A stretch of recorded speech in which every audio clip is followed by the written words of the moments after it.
How does the daughter who built a multi-million-dollar company from scratch end up being passed over for the family business in favor of her less experienced sister? How did I, Victoria Reynolds, the one who earned an MBA and tripled the revenue of our family's manufacturing company during summer internships, get completely overlooked when my parents decided who would take over their legacy? And how, after being told I was too ambitious for the modest family enterprise, did I manage to build a $200 million company that would leave them speechless at their own anniversary celebration? I'm Victoria Reynolds, 36 years old, living in Boston, Massachusetts, and this is my story. Before we jump back in, tell us where you're tuning in from, and if this story touches you, make sure you're subscribed, because tomorrow I've saved something extra special for you. The Reynolds family name had been synonymous with quality furniture manufacturing in New England for 3 generations. Reynolds Fine Furnishings wasn't just a business. It was our heritage, our identity, and what I believed would be my future. From the moment I could walk, I followed my father through the workshop, breathing in the scent of freshly cut oak and maple, listening to the rhythmic sounds of craftsmanship that had put our name on some of the finest homes across the Northeast. One day, all of this will be carried forward by someone who understands the value of tradition, my father, Richard Reynolds, would say as he guided my small hands over the grain of a newly finished table. This business isn't just about making furniture, it's about preserving a legacy.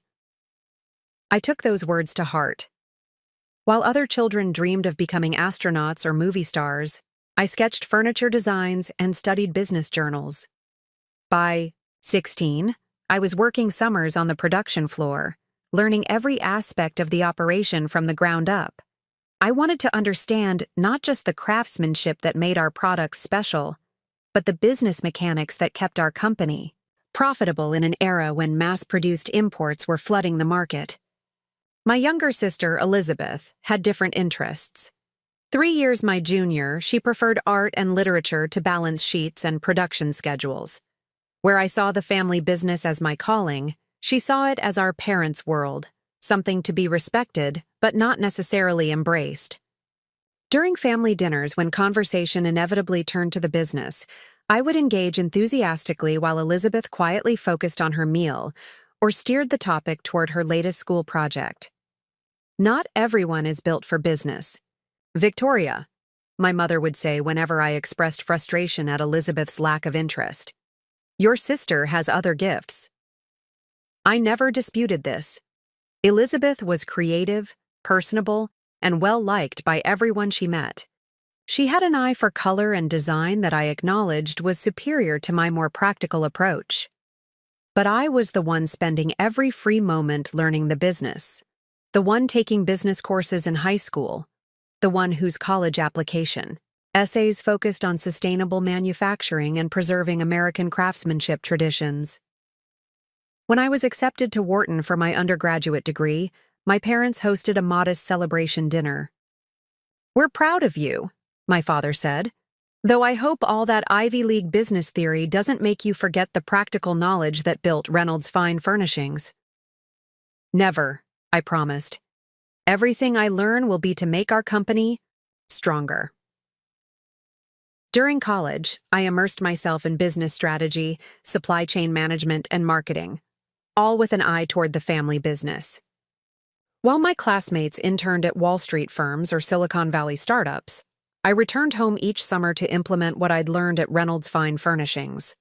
The summer after my sophomore year, I revamped our inventory management system, reducing waste by 22% and saving the company nearly $80,000 annually. After my junior year, I developed a digital marketing strategy that expanded our customer base beyond New England to wealthy enclaves in New York and Washington, D.C. By the time I graduated summa cum laude, I had helped increase the company's annual revenue from $2 million to $7 million through strategic improvements that maintained our commitment to quality while expanding our market reach. Throughout this time, Elizabeth had been pursuing a degree in art history at a small liberal arts college in Vermont. Her summers were spent in museum internships or traveling through Europe on cultural exchange programs. When she did spend time at the family business, it was usually in the showroom, rearranging displays or helping with customer selection. Important work, certainly, but far removed from the operational and strategic aspects I had mastered. Despite the clear trajectory of my education and experience, my parents never explicitly stated that I would take over the business. There was always an assumption, unspoken but pervasive, that the children would eventually step into leadership roles. The specifics remained frustratingly vague, even as I invested more of myself into preparing for what I believed was my future.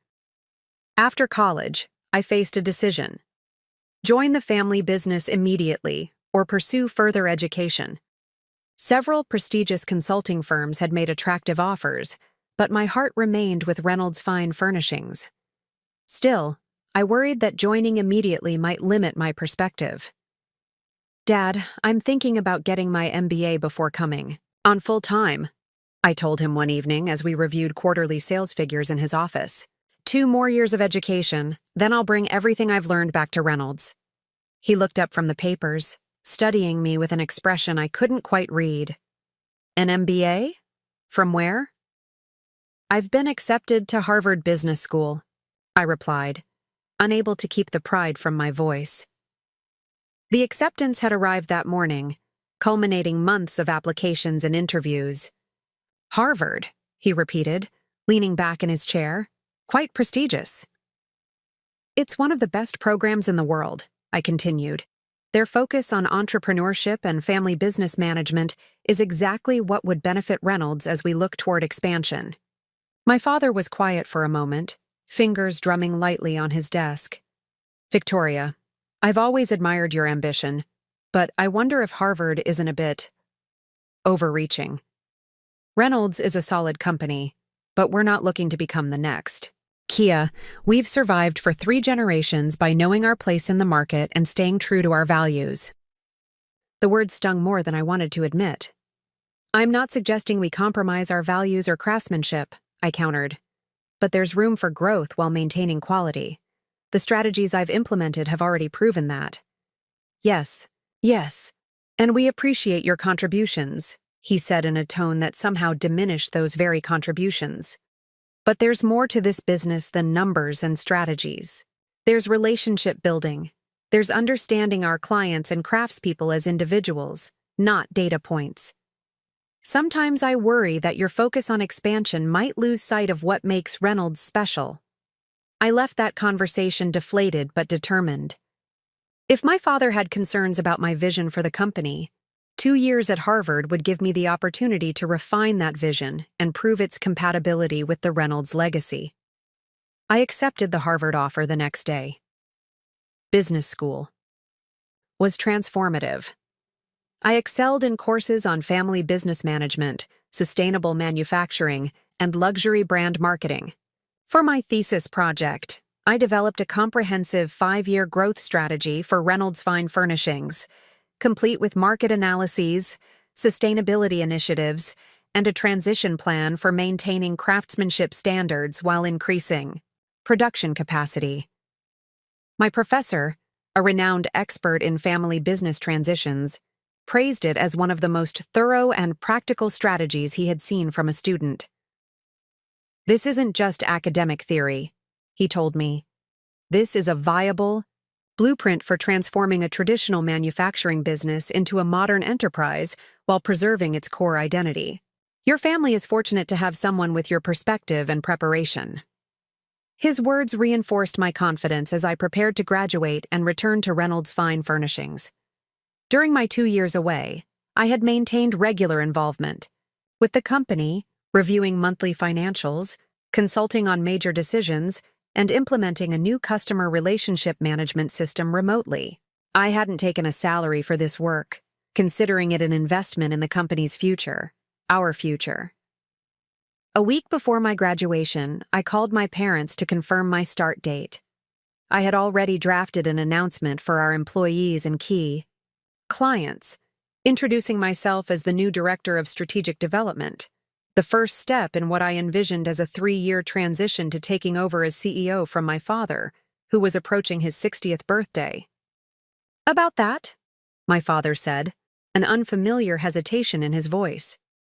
Your mother and I have been talking, and we think it might be better if you explored opportunities elsewhere first. Elsewhere? I repeated, struggling to process his meaning. You mean consulting or something similar before joining Reynolds? Something like that, he replied. With your Harvard credentials, you could work anywhere, get some experience in the broader business world. Reynolds will always be here. A cold realization began to settle over me. Dad, I've spent my entire education and early career preparing specifically to help grow Reynolds. My MBA thesis was literally a strategic plan for our company. What's really going on here? The silence that followed confirmed my suspicions. Something fundamental had changed. After a long pause, my father sighed. Victoria, your sister has expressed interest in taking a more active role in the company. Elizabeth, the sister who had shown minimal interest in the operational aspects of the business for the past decade, who had been working part-time in the showroom while pursuing a master's degree in arts administration. That's unexpected, I managed. What role are you envisioning for her? We're creating a position as creative director, my mother interjected, apparently having been listening on another extension. Elizabeth has a wonderful eye for design and really connects with our clients. She understands the Reynolds aesthetic in a way that resonates with our traditional customers. That sounds perfect for her strengths, I said carefully, trying to understand how this affected my return. I don't see why that would prevent me from joining in the strategic role we've discussed for years. Our skills would complement each other.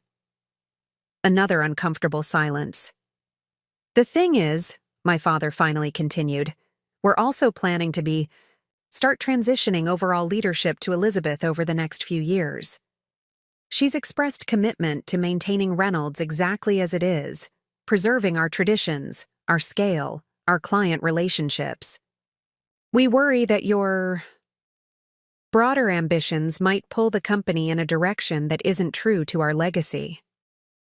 The revelation hit like a physical blow.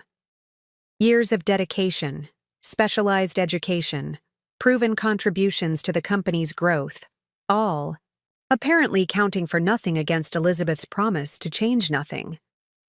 The family business I had been groomed to lead, had sacrificed for, had built my entire professional identity around, was being handed to my sister largely because she had lower ambitions for it. I see, I said, my voice unnaturally calm despite the storm of emotions beneath. And when were you planning to tell me this? Before or after I turned down job offers to return to Reynolds? Victoria, don't be dramatic, my mother chided. We're not saying there isn't a place for you at Reynolds, just perhaps not in the leadership track you've envisioned. Your analytical skills would be valuable in operations or— I need to go, I interrupted, unable to bear hearing them offer me a subordinate position in the company I had expected to lead. I have a final presentation tomorrow. We'll talk later. Preparing and narrating this story took us a lot of time, so if you are enjoying it, subscribe to our channel. It means a lot to us. Now back to the story. I ended the call and sat motionless. In my apartment, staring at the framed photo on my desk, a picture of 16-year-old me standing proudly next to my father in the workshop, both of us smiling as we showcased a table I had helped build during my first summer working full-time at Reynolds. The betrayal felt absolute. Not just the decision itself, but the timing, waiting until the last possible moment after I had invested years of preparation, after I had declined lucrative offers from firms impressed by my performance at Harvard. For the first time since childhood, I cried over Reynolds' fine furnishings, not from love or pride, but from the searing pain of rejection. Everything I had believed about my place in the family and the business had been upended in a single conversation. The future I had meticulously planned and worked toward had vanished. When the tears subsided, something else began to emerge. Anger, yes, but beneath it, a steely determination. If Reynolds Fine Furnishings wasn't going to benefit from my skills and vision, I would find another outlet for them. If my family couldn't recognize my value, I would build something that made that value undeniable. The next morning, I contacted the 3 top consulting firms that had expressed interest in hiring me before I committed to returning to Reynolds. All 3 were still interested, with one, McKinsey Global, offering a position on their manufacturing and supply chain team that would leverage my specific expertise. I accepted the McKinsey offer and threw myself into building a new professional identity separate from Reynolds Fine Furnishings. The work was challenging and rewarding, taking me around the country and eventually internationally as I helped major manufacturers optimize their operations while maintaining quality standards. I was good at it, more than good. Within 2 years, I had been promoted twice and was leading projects for some of the firm's most valuable clients. During this time, I maintained minimal contact with my family. Our interactions became limited to major holidays and occasional polite phone calls that carefully avoided mention of Reynolds Fine Furnishings.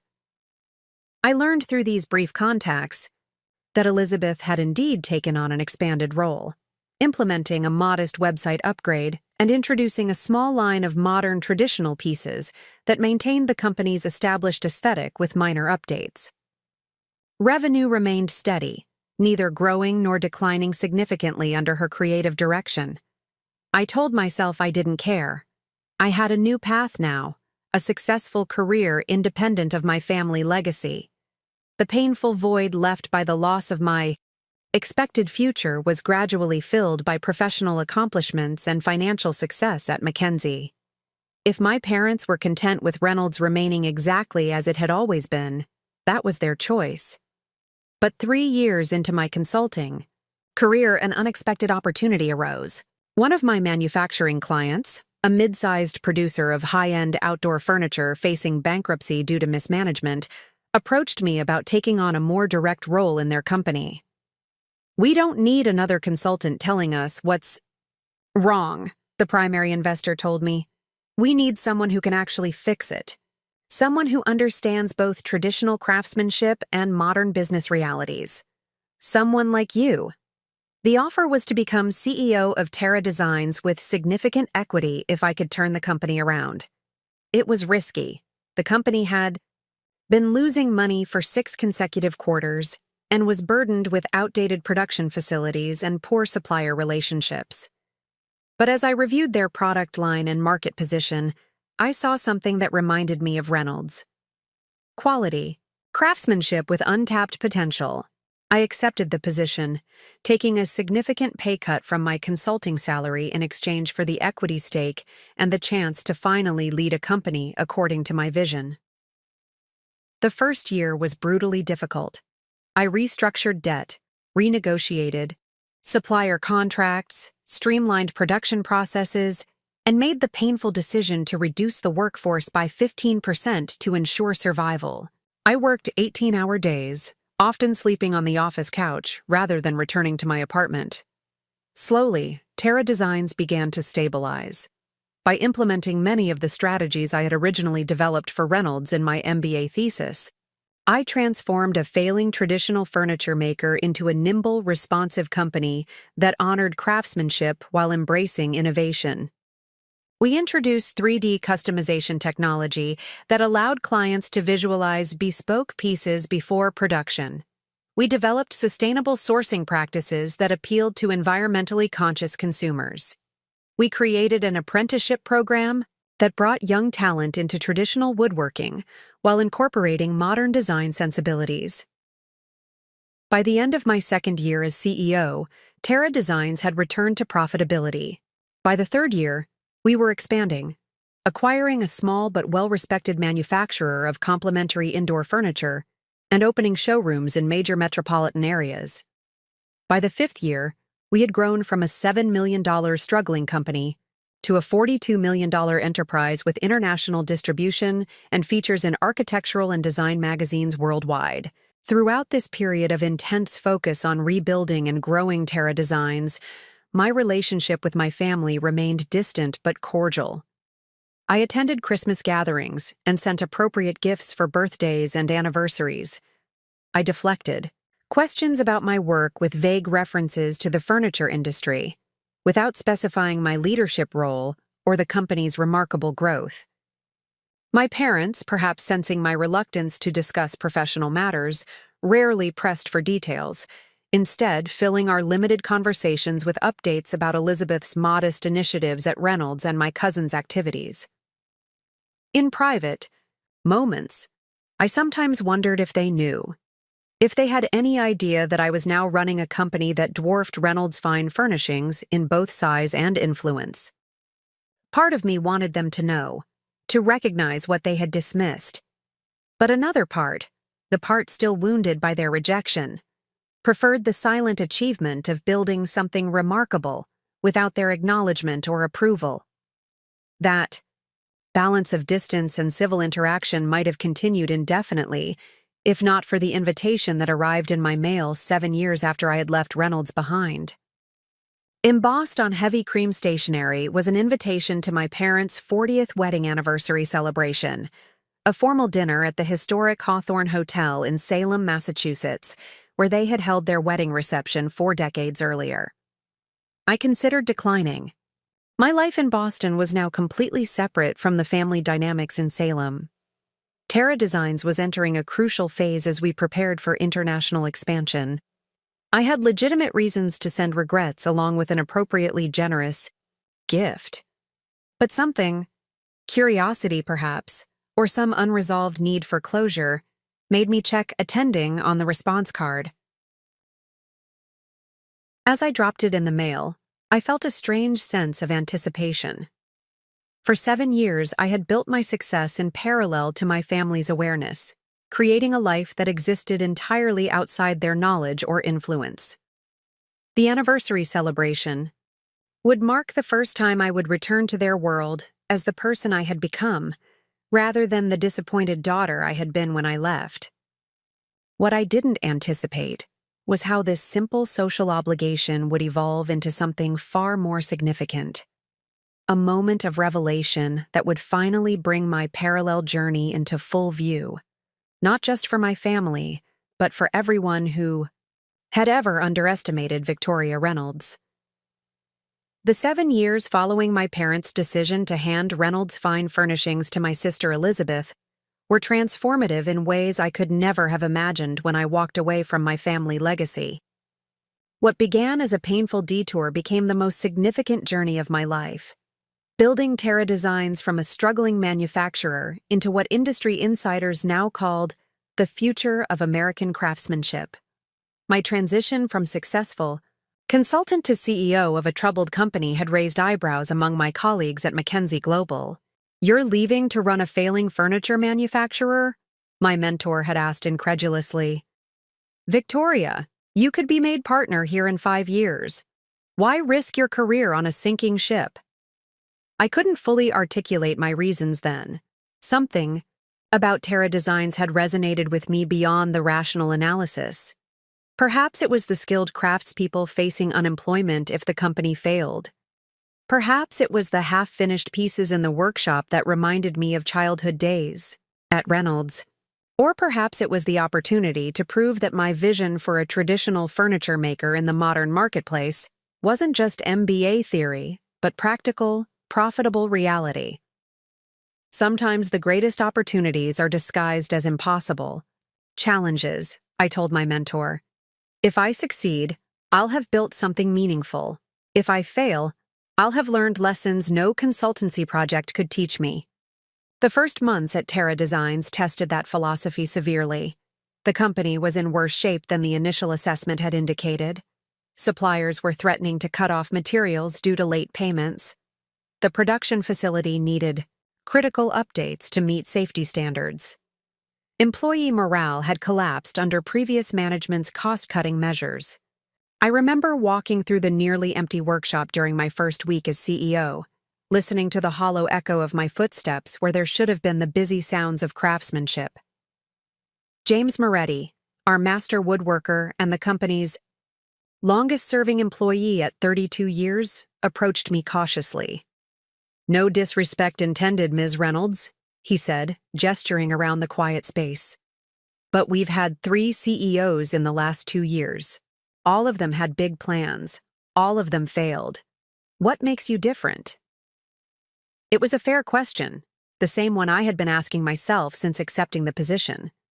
I looked at James, noting the calluses on his hands and the wary hope in his eyes. This man had dedicated his life to creating beautiful, lasting pieces that would become part of people's homes and memories. His craftsmanship was the company's true asset, not the outdated machinery or the over-leveraged balance sheet.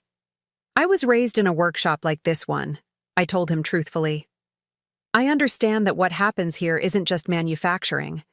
It's legacy creation. The difference is that I also understand what needs to happen in the front office to ensure you can continue doing what you do best." James studied me for a long moment before nodding slightly. "My father worked for Reynolds Fine Furnishings. Back in the 70s, he said it was the best-run shop in New England. Richard Reynolds never asked a craftsman to compromise quality for profit." The mention of my father and our family business caught me off guard. "You know I'm that Reynolds?" "Word gets around in this industry," James replied with a slight shrug. "Some of the older guys were curious why a Reynolds would leave the family business to take over this mess." I hesitated, unwilling to drag my family dynamics into my new role. "Let's just say I wanted to build something on my own terms," I finally answered. "And I'd like to start by hearing your thoughts on what's gone wrong here, and what it would take to make this a shop you'd be proud to work in again." That conversation marked the beginning of a partnership that would become the cornerstone of Terra Design's revival. James became my interpreter to the craftsmanship side of the business, helping me understand which modernizations would enhance quality and which would compromise it. In return, I protected the workshop from the financial pressures that had previously forced impossible production schedules and corner-cutting measures. Together, we developed a new approach that honored traditional techniques while incorporating sustainable innovations. When I proposed using computer modeling to reduce material waste and cutting patterns, James initially resisted, but eventually acknowledged the benefit when he saw how it allowed more resources to be directed toward quality materials rather than compensating for inefficiency. "My father would have hated the computer," he admitted after the new system had been running for 3 months. "But he also hated waste. Can't argue with 24% less scrap and better lumber for the same budget." Those early victories were essential, but modest compared to the challenges we faced. Terra Design's previous management had locked the company into unfavorable contracts with retailers that barely covered production costs. Our brand recognition had deteriorated as quality control. Issues under cost-cutting directives had led to customer dissatisfaction. Our product line had become dated, failing to adapt to changing consumer preferences while also losing the distinctive character that had once set the company apart. Addressing these issues required difficult decisions. I terminated the most unprofitable retail partnerships, focusing instead on direct sales and relationships with high-end interior designers who valued quality over price point. I temporarily reduced our product offerings to the items we could consistently produce with excellence, eliminating lines that had been compromised by previous cost-cutting measures. And I invested our limited development resources in creating a distinctive outdoor furniture collection that combined traditional joinery techniques with innovative weather-resistant treatments. These changes created short-term pain. Our revenue initially dropped further as we exited unprofitable segments. Our already depleted cash reserves dwindled to precarious levels. There were weeks when making payroll required me to defer my own salary or personally guarantee short-term financing. During this period, I worked nearly around the clock, sleeping on the office couch 3 or 4 nights a week. My small apartment in Cambridge became little more than a place to shower and change clothes. Personal relationships fell by the wayside as every waking moment was dedicated to saving Terra Designs. The few times friends managed to drag me out for dinner, I inevitably spent most of the evening on my phone, resolving the latest crisis or refining the next day's strategy. 6 months into this grueling schedule, I experienced my first moment of doubt about the decision to take on Terra Designs. I had been awake for nearly 40 hours straight, dealing with a production crisis caused by a supplier's unexpected bankruptcy. As I finally collapsed onto the office couch at 3 a.m., the magnitude of what I had undertaken hit me with full force. My former colleagues at McKinsey were advancing in their careers, earning substantial salaries and bonuses while maintaining reasonable work-life balance. My business school classmates were posting updates about promotions at prestigious firms or successful ventures backed by significant investor capital. Meanwhile, I was fighting daily battles to keep a struggling manufacturer afloat, with no guarantee that all this sacrifice would result in anything but a failed business and a resume setback. For a brief, exhausted moment, I considered contacting my former employer about returning to consulting. The thought of a predictable schedule, a comfortable salary, and freedom from the existential weight of being responsible for dozens of employees' livelihoods was powerfully tempting. But as dawn broke across the workshop floor visible from my office window, I watched James arrive, the first one in as always, and begin meticulously preparing for the day's work. There was something in his methodical movements, in his quiet dedication to craft, that rekindled my determination. This wasn't just about proving my business acumen or satisfying personal ambition. It was about preserving something valuable, skilled craftsmanship passed through generations, the creation of objects designed to become family heirlooms rather than disposable commodities. I made myself a promise that morning, 1 year. I would give Terra Designs everything I had for 1 full year. If the company wasn't showing clear signs of recovery by then, I would reconsider my options. But until that anniversary arrived, there would be no more late-night doubts, no more comparing my path to others, no more second-guessing the decision that had brought me here. That commitment became my North Star through the difficult months that followed. When our largest remaining retailer demanded price concessions we couldn't afford to give, I held firm, even though losing their business would create a significant revenue gap. When equipment failures threatened production schedules, I found creative financing solutions rather than compromising quality standards. When a competitor attempted to poach our best craftspeople, I met personally with each one, sharing my vision for Terra Design's future and acknowledging the sacrifices everyone was making to achieve it. Gradually, almost imperceptibly at first, things began to change. The strict quality control measures we had implemented resulted in fewer returns and warranty claims, reducing costs and rebuilding customer confidence. The focused product line allowed our craftspeople to consistently deliver excellence, creating positive word of mouth among designers and their clients.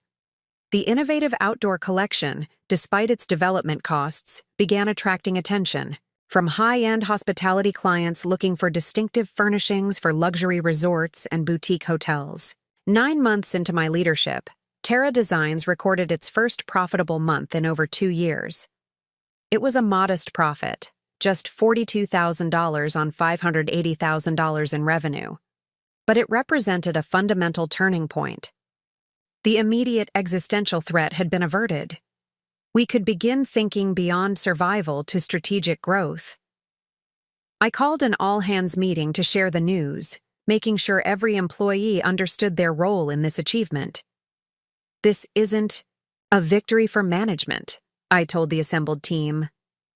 "This is what happens when skilled craftspeople are given the support and resources they need to create exceptional products.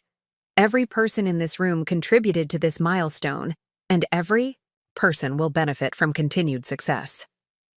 To demonstrate this commitment, I announced a profit-sharing program that would distribute 15% of quarterly profits among employees, with allocations based on a combination of tenure and performance metrics.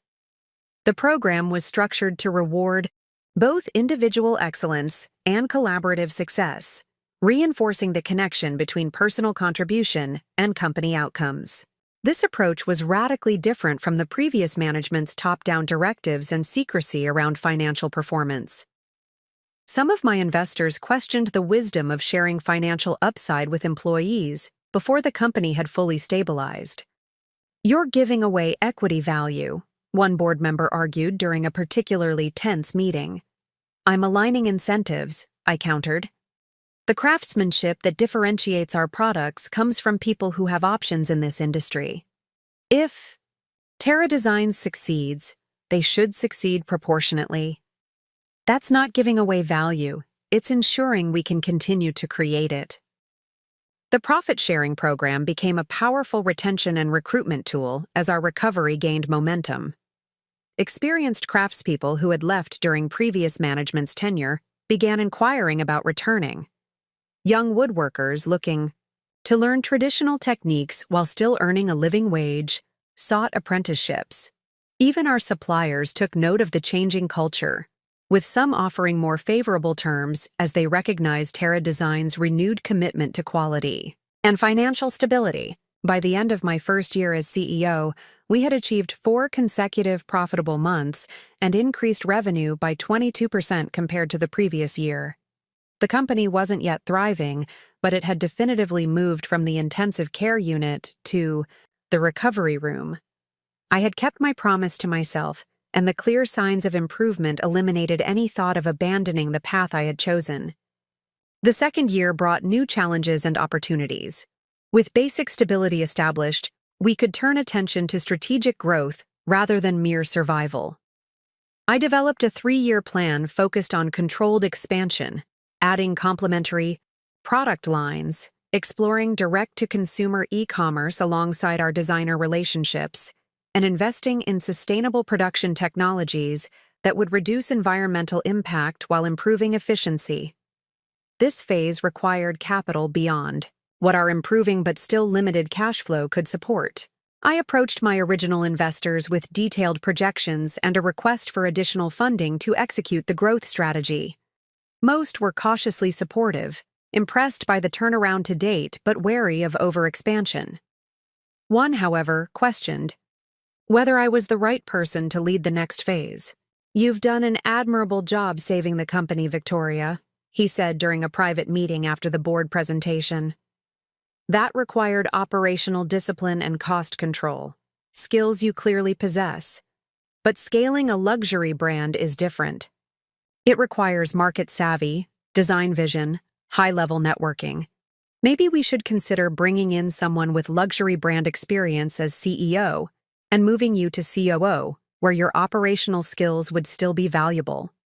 The suggestion was disturbingly familiar, another version of, "You're good at execution, but not leadership."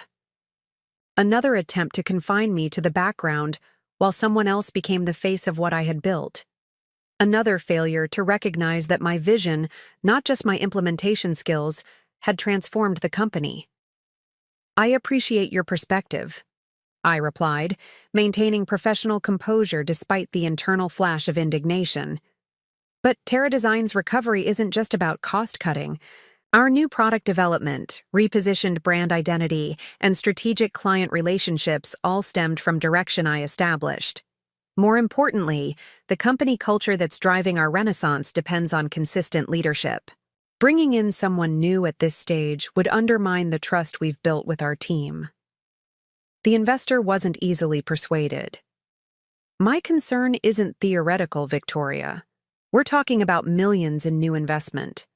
The luxury furniture market is relationship-driven at the highest levels. Do you really have the connections to penetrate the ultra-high-net-worth designer community? The social capital to get our pieces featured in Architectural Digest or specified for Four Seasons projects?" His question hit a nerve, not because it was entirely unfair, but because it reflected a persistent stereotype about who belonged in luxury leadership roles. The assumption that technical competence and strategic vision weren't sufficient, without the right social pedigree. "What I may lack in inherited connections, I make up for in results," I said firmly. "Give me 6 months to demonstrate that our growth strategy works with me as CEO. Judge me on outcomes, not assumptions about what kind of leader succeeds in this market." Reluctantly, the investor agreed to the 6-month evaluation period. I left that meeting with renewed determination, but also practical awareness of the challenge ahead. Terra Design's continued growth would indeed require penetrating markets and relationships that had traditionally operated on exclusivity and insider networks. If I wanted to lead the company through its next phase, I would need to overcome those barriers definitively. I developed a two-pronged approach. First, I identified key industry events where luxury design decisions were influenced: exclusive trade shows, design awards, invitation-only showcases for ultra-high-net-worth clients. Then, I ensured Terra Designs had remarkable presence at these events, not through lavish spending we couldn't afford, but through distinctive presentation of our craftsmanship and sustainability story. Rather than traditional booth displays, we created immersive installations that highlighted our pieces in context, often incorporating live demonstrations of traditional techniques by our master craftspeople. While competitors focused on celebrity, endorsements, or elaborate parties, we invited attendees to experience the tactile quality of our work directly, to feel the precision of our joinery, to witness the multiple hand-finishing steps that created our signature patina, to understand the sustainable forestry practices that distinguished our material sourcing. This approach resonated particularly with a new generation of wealthy clients who valued authenticity and sustainability alongside luxury. Design influencers appreciated the substantive story behind our aesthetic. Industry publications began, featuring Terra Designs not just for our products, but for our transparent production practices and craftsperson-centered business model. Simultaneously, I implemented the second element of my strategy: cultivating relationships with designers and architects who shared our values and could specify our products for high-profile projects. Rather than attempting to network broadly at industry social events, I focused on identifying professionals whose work demonstrated commitment to craftsmanship and sustainability, then building genuine connections based on shared design philosophy. This targeted approach led to several breakthrough opportunities. A prominent eco-conscious architect specified Terra Designs furniture for a tech billionaire's carbon-neutral vacation compound, generating substantial revenue and invaluable exposure.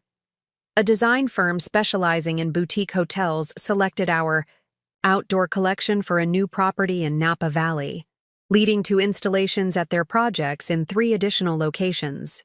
A sustainability-focused interior designer with celebrity clients began regularly incorporating our pieces in high-profile residential projects, providing visibility in aspirational settings.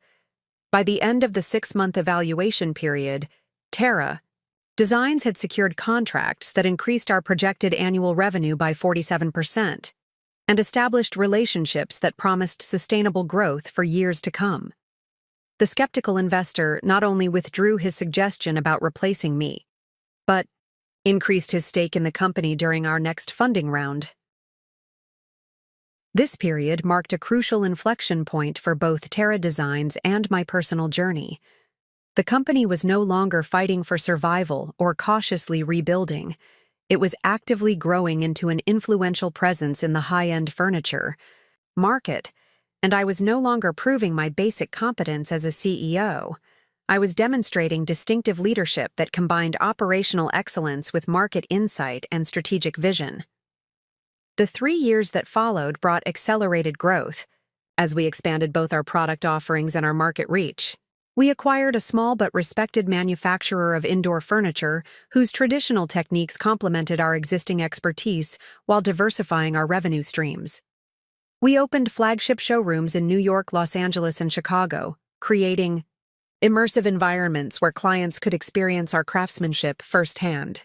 We launched a limited edition collaboration program that paired our master craftspeople with renowned designers to create museum-quality pieces that elevated our brand position. By our 5th year, Terra Designs had transformed from a $7 million struggling company to a $112 million enterprise with international distribution and features in architectural and design magazines worldwide.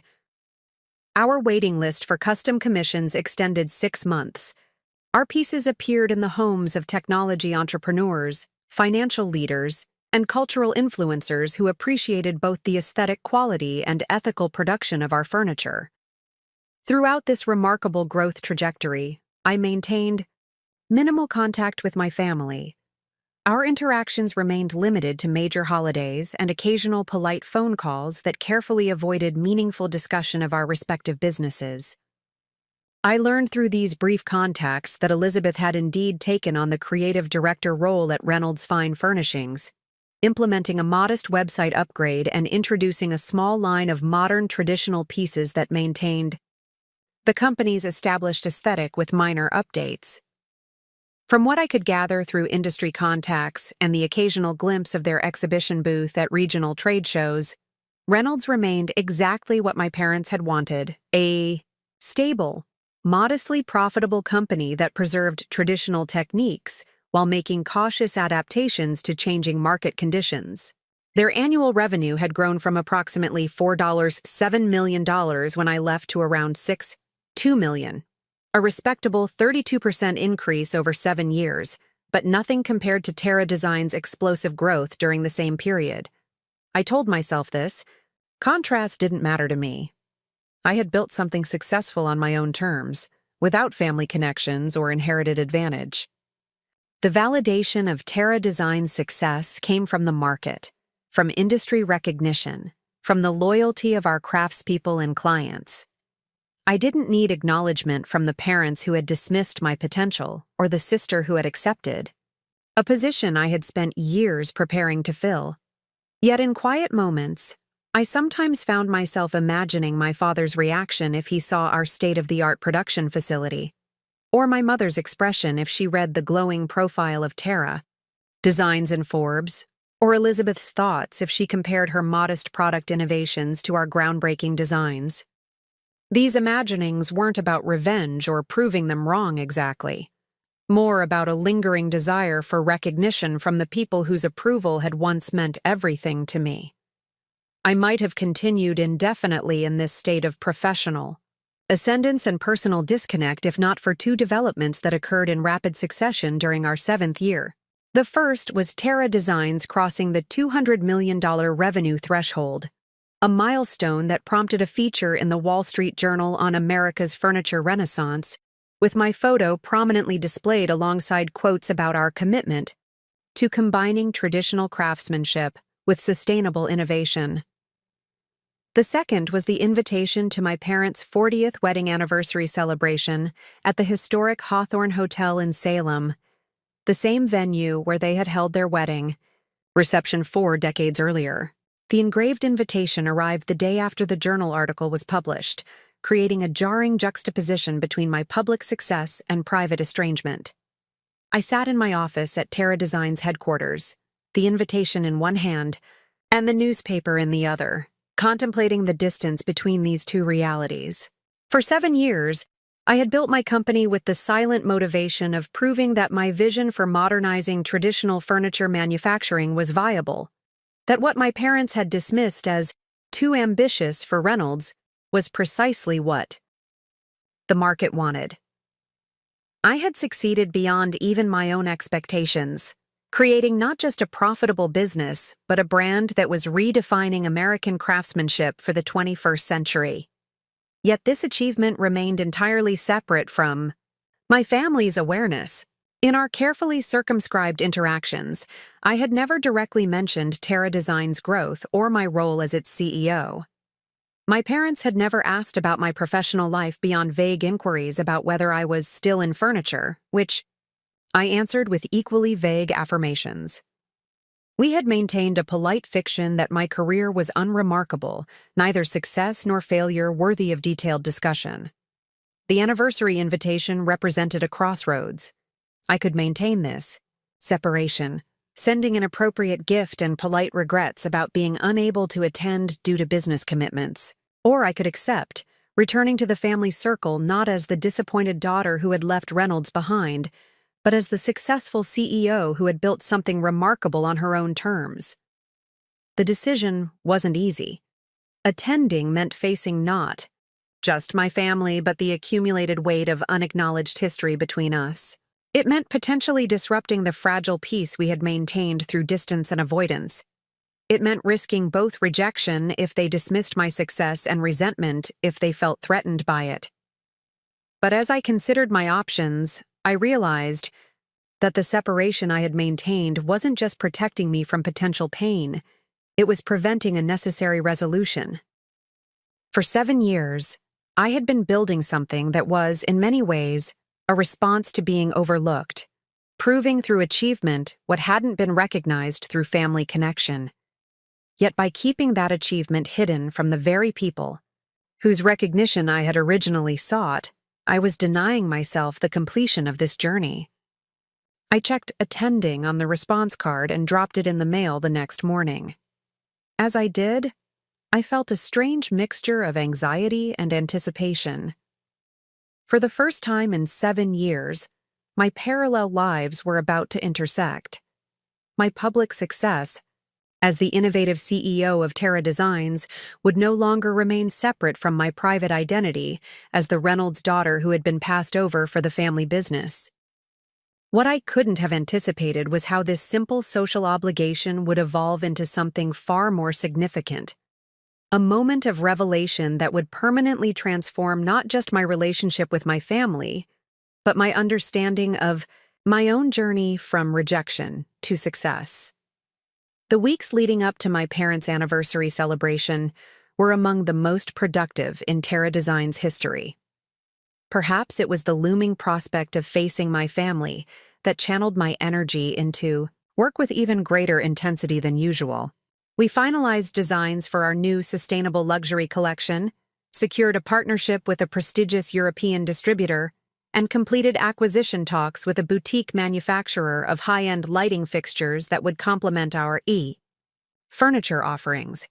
Each achievement further solidified Terra Designs' position as an industry leader, and each brought a mixture of professional satisfaction and private anticipation.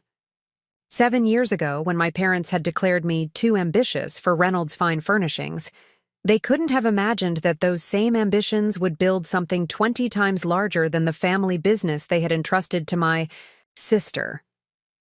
3 days before the anniversary celebration, Melissa Garcia, our chief marketing officer, placed the latest copy of Luxe Interiors Plus Design on my desk. "Page 42, she said with a smile. "They called us the definitive American luxury furniture brand of the decade.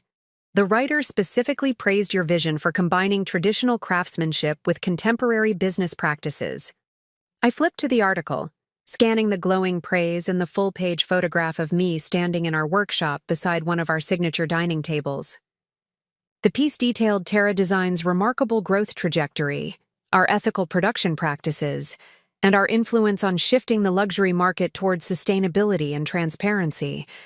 It was exactly the kind of recognition I had once hoped to bring to Reynolds, the validation of a vision my parents had dismissed as unrealistic. "We should send copies to our key investors and partners," I said, closing the magazine, "and include it in the press packages for the Milan exhibition next month." Melissa nodded, then hesitated. "Victoria, I hope you don't mind me asking, but are you planning to show this to your family? At the anniversary party, I mean. You've never talked much about them, but I know they're in the same industry. They must be incredibly proud of what you've built." The question caught me off guard. In 7 years of building Terra Designs, I had maintained such strict separation between my professional and family lives that most of my colleagues knew nothing about my background with Reynolds Fine Furnishings or the circumstances that had led me to strike out on my own. Melissa, who had joined Terra Designs 3 years ago after a successful career with a major luxury conglomerate, had no idea that my parents had essentially pushed me out of the family business in favor of my less experienced sister. "It's complicated," I said finally. "We don't really discuss business when we're together." Melissa looked surprised. But Terra Designs is one of the biggest success stories in American manufacturing of the past decade. And it's furniture, their industry. How do you avoid talking about it? "Very carefully," I replied with a wry smile. "The truth is, my relationship with my family is strained. They made some decisions about their business that didn't include me, and we've never really addressed it directly. They know I work in furniture, but I've never explicitly told them about Terra Design's growth or my role in it. So they have no idea you're running a $200 million company that's revolutionizing their industry? Melissa asked incredulously. They haven't seen the profiles in Forbes, the Journal, or any of the design publications. Reynolds operates in a very traditional market segment, I explained. They attend regional trade shows, maintain relationships with long-standing clients, and generally don't engage much with the broader industry conversation. It's entirely possible they've never connected Victoria Reynolds, CEO of Terra Designs, with their daughter. Melissa shook her head in disbelief. Well, if you decide to finally tell them, I'd pay good money to see their faces when they realize what you've built while they weren't paying attention. Her comment lingered with me as I prepared for the anniversary celebration. What exactly was I hoping to accomplish by attending? Part of me wanted recognition, an acknowledgement that the ambitions they had dismissed had created something remarkable. Another part craved vindication, proof that my vision for modernizing traditional furniture manufacturing had been not just viable, but extraordinarily successful.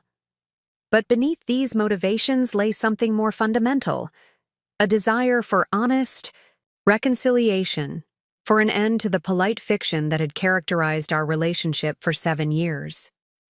The evening of the celebration arrived with unexpected springtime warmth. The Hawthorne Hotel, a federal-style landmark in the heart of historic Salem, was elegant but understated, much like Reynolds' fine furnishings itself. As I handed my keys to the valet and smoothed the fabric of my tailored navy dress, I felt a momentary urge to retreat, to return to the comfortable separation I had maintained for so long. Instead, I took a steadying breath and entered the hotel.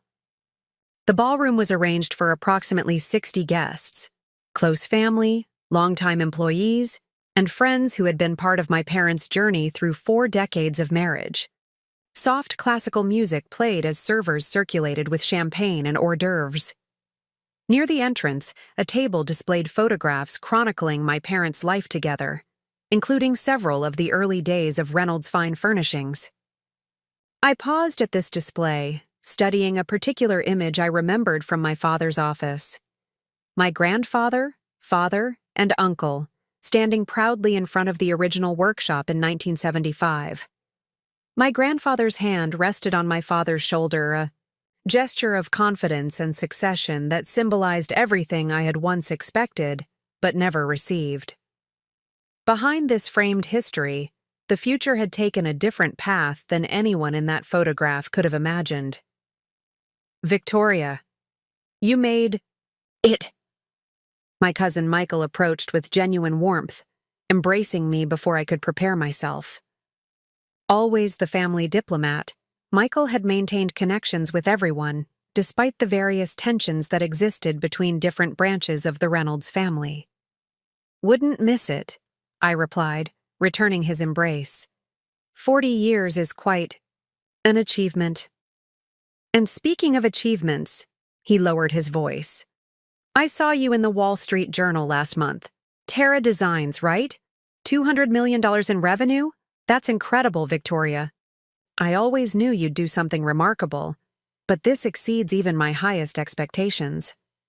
I felt a flutter of anxiety. If Michael had seen the journal piece, others might have as well. Thank you. It's been an intense journey, but rewarding. Do Uncle Richard and Aunt Susan know? He asked, glancing toward the center of the room where my parents were greeting guests. And Elizabeth? Have they seen what you've built? We don't really discuss business, I said, echoing my response to Melissa. Tonight is about celebrating their marriage, not my company.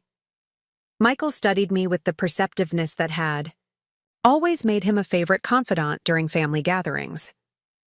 You know, at some point, the elephant in the room becomes too large to ignore, no matter how polite everyone tries to be. What you've accomplished deserves recognition, especially from them. Before I could respond, my mother spotted me across the room.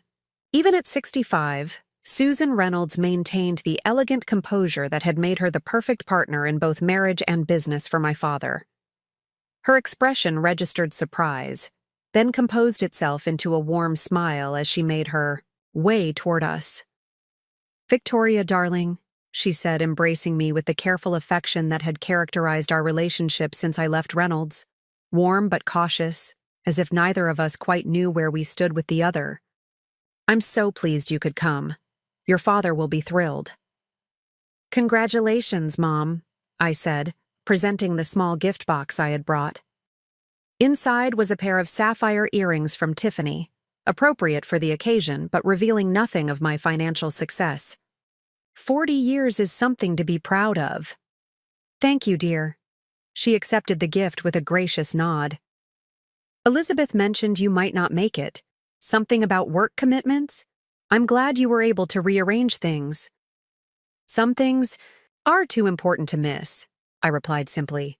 "Well, you're just in time. We're about to begin the formal dinner. You're at table 3 with your sister and her husband, and a few of the younger craftspeople from the workshop." She lowered her voice slightly. "Your father invited James Barrett and his wife. They're considering retirement, and we're hoping to persuade them to stay on at least another year.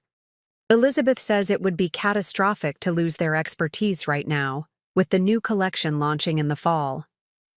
James Barrett, one of Reynolds's master craftsmen who had been with the company since before I was born. I remembered him teaching me how to read the grain of walnut, how to feel the subtle differences in moisture content that determined whether wood was ready for finishing. He had been one of my earliest mentors in understanding the soul of furniture making. "I look forward to seeing James again," I said truthfully. My mother squeezed my arm affectionately before moving to greet other arriving guests. As she walked away, I caught Michael watching me with a knowing expression. "Still the diplomat," he observed quietly. "Not a word about Terra Designs or what you've been doing for the past 7 years."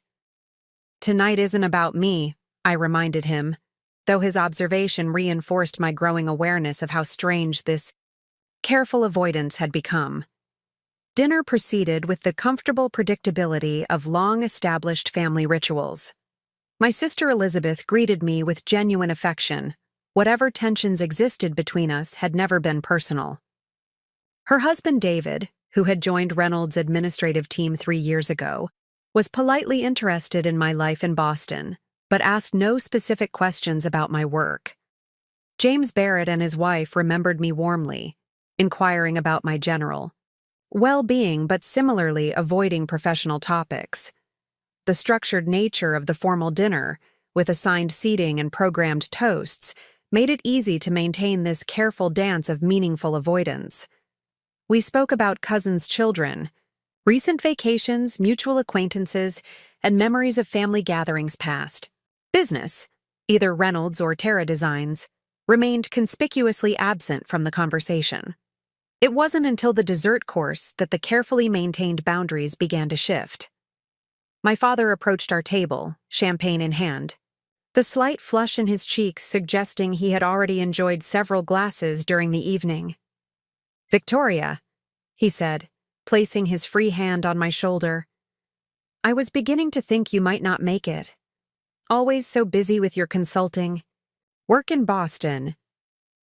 "I wouldn't miss celebrating with you and Mom," I replied, noting his assumption that I was still in consulting.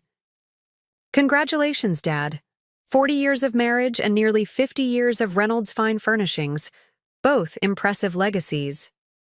"Legacy," he repeated, seeming to savor the word. "That's what it's all about, isn't it? Building something that lasts, something that carries forward the values and traditions that matter." He gestured toward Elizabeth. "Your sister understands that. Reynolds has grown steadily under her leadership. Not flashy expansion, but solid, sustainable growth that preserves what makes us special." I felt the familiar sting of his implicit criticism, the suggestion that my ambitions had been at odds with preserving Reynolds' legacy rather than enhancing it. 7 years ago, I might have remained silent, swallowing the hurt as I had so many times before. But I was no longer the disappointed daughter who had walked away from the family business. I was the CEO of Terra Designs, a company that had transformed an industry while honoring the very craftsmanship traditions my father claimed to value so highly. Different paths can preserve the same values, Dad, I said carefully. Growth and tradition aren't mutually exclusive with the right leadership. He waved a dismissive hand. Easy to say, but harder to achieve. Elizabeth has managed to increase our revenue by nearly 40% while maintaining every quality standard I established. That's the kind of balanced approach Reynolds needs. Ambitious enough for healthy growth but respectful of our limitations. 40% over 7 years.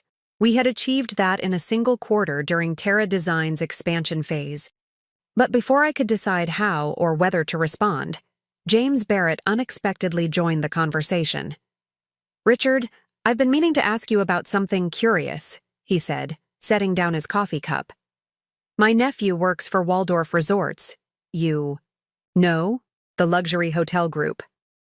He mentioned they've been furnishing their new properties with pieces from a company called Terra Designs. Said they're doing extraordinary work combining traditional craftsmanship with innovative design. Reminded me of what Reynolds might have become if we'd expanded our vision a bit." My father's expression shifted to mild interest. "Never heard of them. Probably one of those venture-backed operations that cuts corners on quality to achieve scale.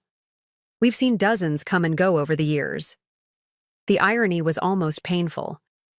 My father was dismissing Terra Designs with the same assumptions he had once applied to my ambitions for Reynolds. Assumptions that had proven devastatingly wrong. James glanced at me with an expression I couldn't quite interpret before continuing. "Actually, I looked them up after Thomas mentioned them. Their manufacturing standards are impeccable. Traditional joinery, hand finishing, sustainable materials. But they've combined those traditional values with modern business practices. They're doing about $200 million in annual revenue now, with pieces in museums and high-profile architectural projects worldwide." My father frowned slightly. $200 million? In fine furniture manufacturing? That's not possible without compromising craftsmanship or outsourcing to Asia. "They manufacture entirely in Massachusetts and Vermont," James replied. "I was so impressed I sent them my resume last month. At my age, I never expected to consider leaving Reynolds. But what they're doing, it's the future of American craftsmanship. Richard, the kind of vision that comes along once in a generation." The conversation had taken a turn I hadn't anticipated. James had no idea of my connection to Terra Designs. He was simply sharing his genuine admiration for the company I had built. The cosmic irony of one of Reynolds's master craftsmen applying to work for my company without realizing the connection was almost too perfect. Elizabeth was watching me now, a dawning recognition in her eyes. Perhaps she had made the connection that my father had missed, or perhaps she simply registered my unusual silence on a topic where I would typically have strong opinions. "This Terra Designs," she said carefully. "Do you know who runs it, James?" "A woman CEO," he replied. "Younger than most in the industry, but with an incredible understanding of both traditional craftsmanship and modern business. Harvard MBA. I believe the trade journals call her a transformational leader." My father shook his head dismissively. "Probably more focused on the business than the craft. That's the problem with the new generation of furniture executives. All spreadsheets and market expansion, no sawdust in their veins. 7 years of maintained distance, of carefully avoided confrontation, of parallel lives that never intersected, all of it crystallized in that moment of casual dismissal. My father was repeating the same judgment that had pushed me out of Reynolds, now applying it to the company I had built into something he couldn't even comprehend. The careful diplomatic silence I had maintained for so long suddenly felt not like maturity, but like complicity in my own erasure. "Actually, Dad," I said, my voice steady despite the rapid beating of my heart, "Terra Design's CEO started her career on the production floor of a traditional furniture workshop. She can read the grain of walnut, hand-cut dovetail joints, and apply a French polish finish.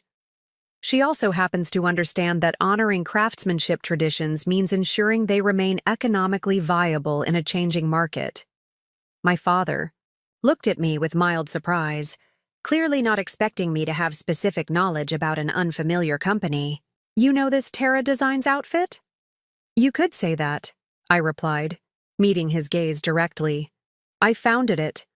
I'm the CEO James was describing." The silence that followed was absolute. Even the ambient conversation from nearby tables seemed to fade as my words registered with everyone at our table.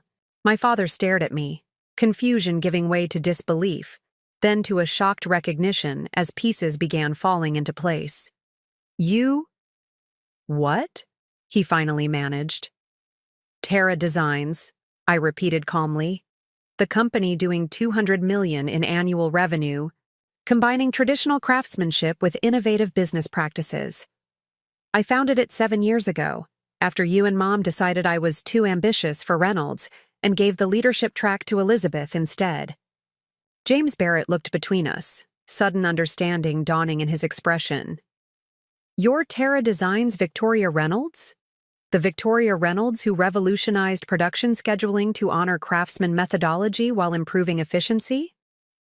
Who developed the sustainable supply chain model the entire industry is now trying to copy?" I nodded, feeling a strange sense of calm despite the thundering pulse in my ears. "The same." Elizabeth spoke next, her voice quiet but steady. "Why, didn't you ever say anything, Victoria? All these years when we asked about your work, you just said you were doing well, or staying busy." "Us? What was I supposed to say?" I asked, genuinely curious about what she thought an appropriate response would have been. That after being told my ambitions were wrong for Reynolds, I built a company that proved those ambitions were exactly right? That while Reynolds was celebrating 40% growth over 7 years, Terra Designs was growing by hundreds of percent annually? That the vision Mom and Dad rejected has created something 20 times larger than the business they didn't trust me to lead?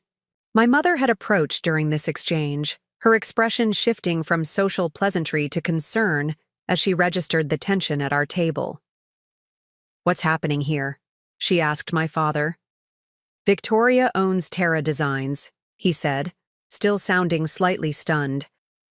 "The furniture company James was just telling me about. Apparently, it's quite successful." "Terra Designs?" My mother looked confused. "I don't think I'm familiar with—" "It was in Forbes last month, Susan," James's wife interjected. "And the Wall Street Journal. They're the company that furnished the new Waldorf properties and that tech billionaire's compound in Montana. They're considered the most innovative American furniture manufacturer in a generation." My mother turned to me, speechless for perhaps the first time in my memory. The careful script of polite avoidance that had governed our interactions for 7 years had been irrevocably broken, leaving us in uncharted territory. "I never intended to make this evening about me or Terra Designs," I said, my voice softening. "Tonight is about celebrating your 40 years together, and I mean that sincerely. But I can't continue pretending that the past 7 years haven't happened or that they haven't transformed me in my understanding of what's possible when vision meets opportunity." My father had regained some of his composure, his business mind evidently processing the implications of what he'd just learned. $200 million in revenue, he repeated, from a standing start in 7 years. Where did— The initial capital. I took over a failing manufacturer called Meridian Outdoor, I explained. They had good craftsmanship fundamentals but terrible management and outdated business practices.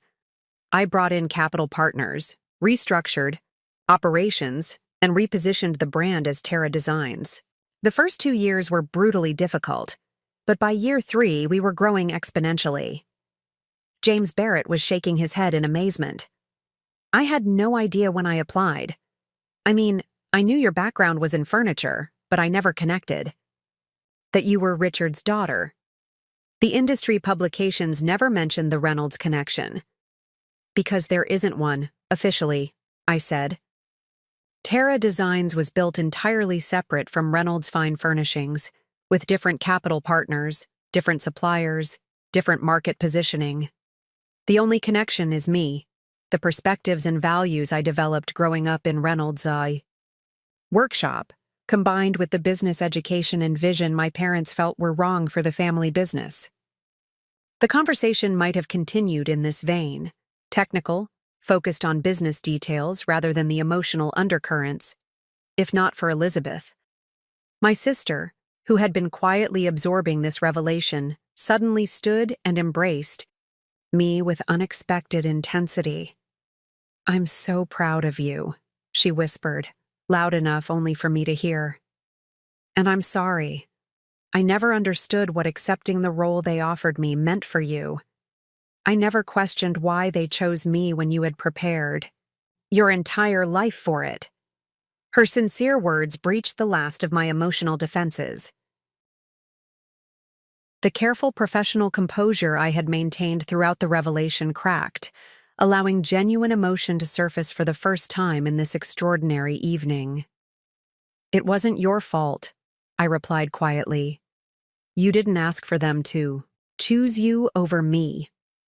Elizabeth stepped back, keeping her hands on my shoulders as she addressed our parents. "Did either of you know what Victoria has accomplished? Have you been following her success all this time without ever acknowledging it?"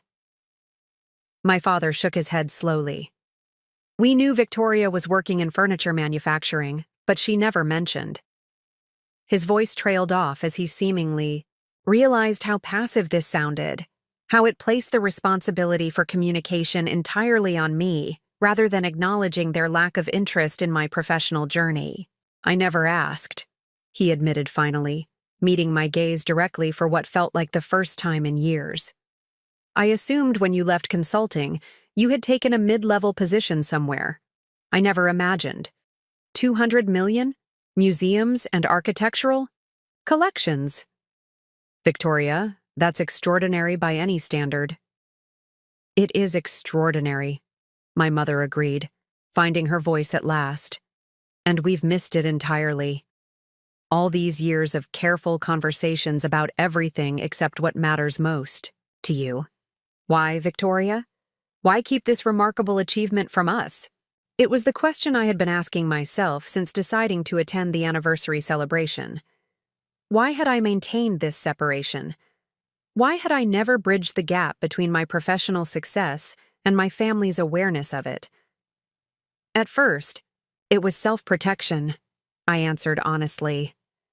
When I took over Meridian, there was a very real possibility of failure.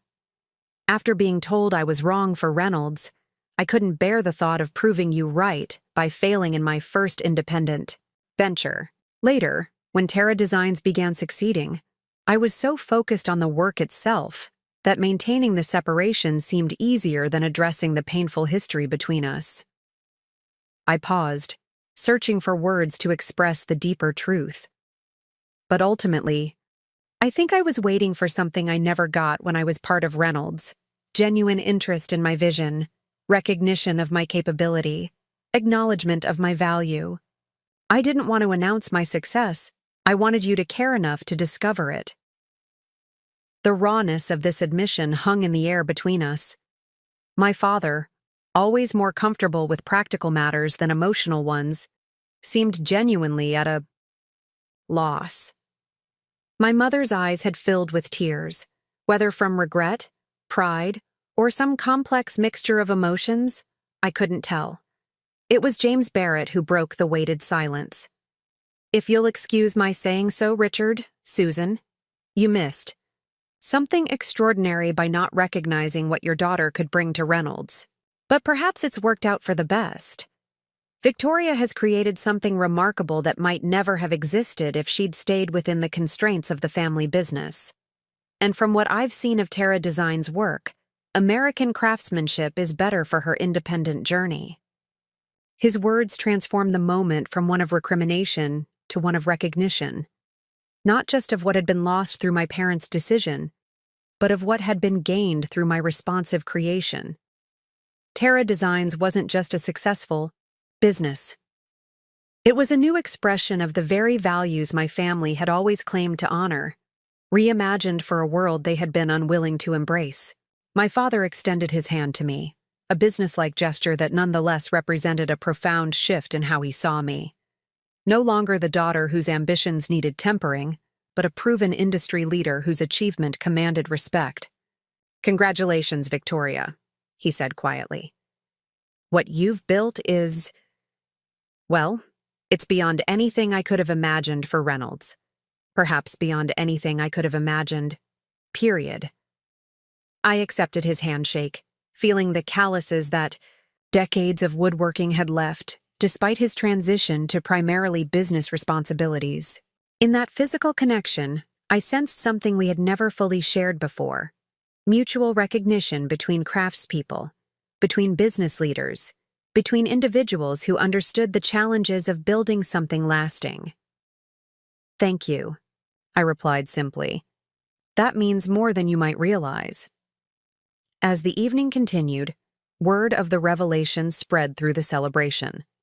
Relatives, family friends, and longtime Reynolds employees approached me with questions about Terra Designs, with congratulations on its success, with curious inquiries about how I had accomplished so much in such a relatively short time. The carefully maintained separation between my professional achievement and my family identity had dissolved completely, creating a new integrated reality that felt both strange and surprisingly liberating. Near the end of the evening, as guests began departing and the formal program concluded, my father found me again. This time he was alone, his expression more contemplative than I had seen it in years. "I've been thinking about what you said earlier," he began, "about waiting for us to show interest in your vision, to discover your success on our own. You were right to expect that from us, and we failed you. Not just 7 years ago when we made the decision about Reynolds' leadership, but every year since, when we never looked beyond our assumptions to see what you were actually building." It was the closest thing to an apology I had ever heard from Richard Reynolds, a man who had built his identity around being right, around knowing better than others what the furniture business needed and how it should operate. "I appreciate that, Dad," I said sincerely, "and I could have been more forthcoming as well. Pride kept me silent long after self-protection ceased to be a valid reason." He nodded, acknowledging this shared responsibility for the disconnect between us. "Your mother and I would very much like to see Terra Designs, if you're willing to show us. Not to interfere or offer unwanted advice, just to understand what you've created. To see this remarkable legacy you've built outside of the one we thought was the only path forward." His use of the word legacy, the term he had always reserved for Reynolds' fine furnishings, spoke volumes about how profoundly this evening had shifted his perspective. He was acknowledging not just Terra Designs' commercial success, but its legitimate place in the tradition of craftsmanship that had defined his own life's work. "I'd like that," I replied, surprised by how much I meant it. "There are people at Terra Designs you should meet. Master craftspeople who are passing traditional techniques to a new generation.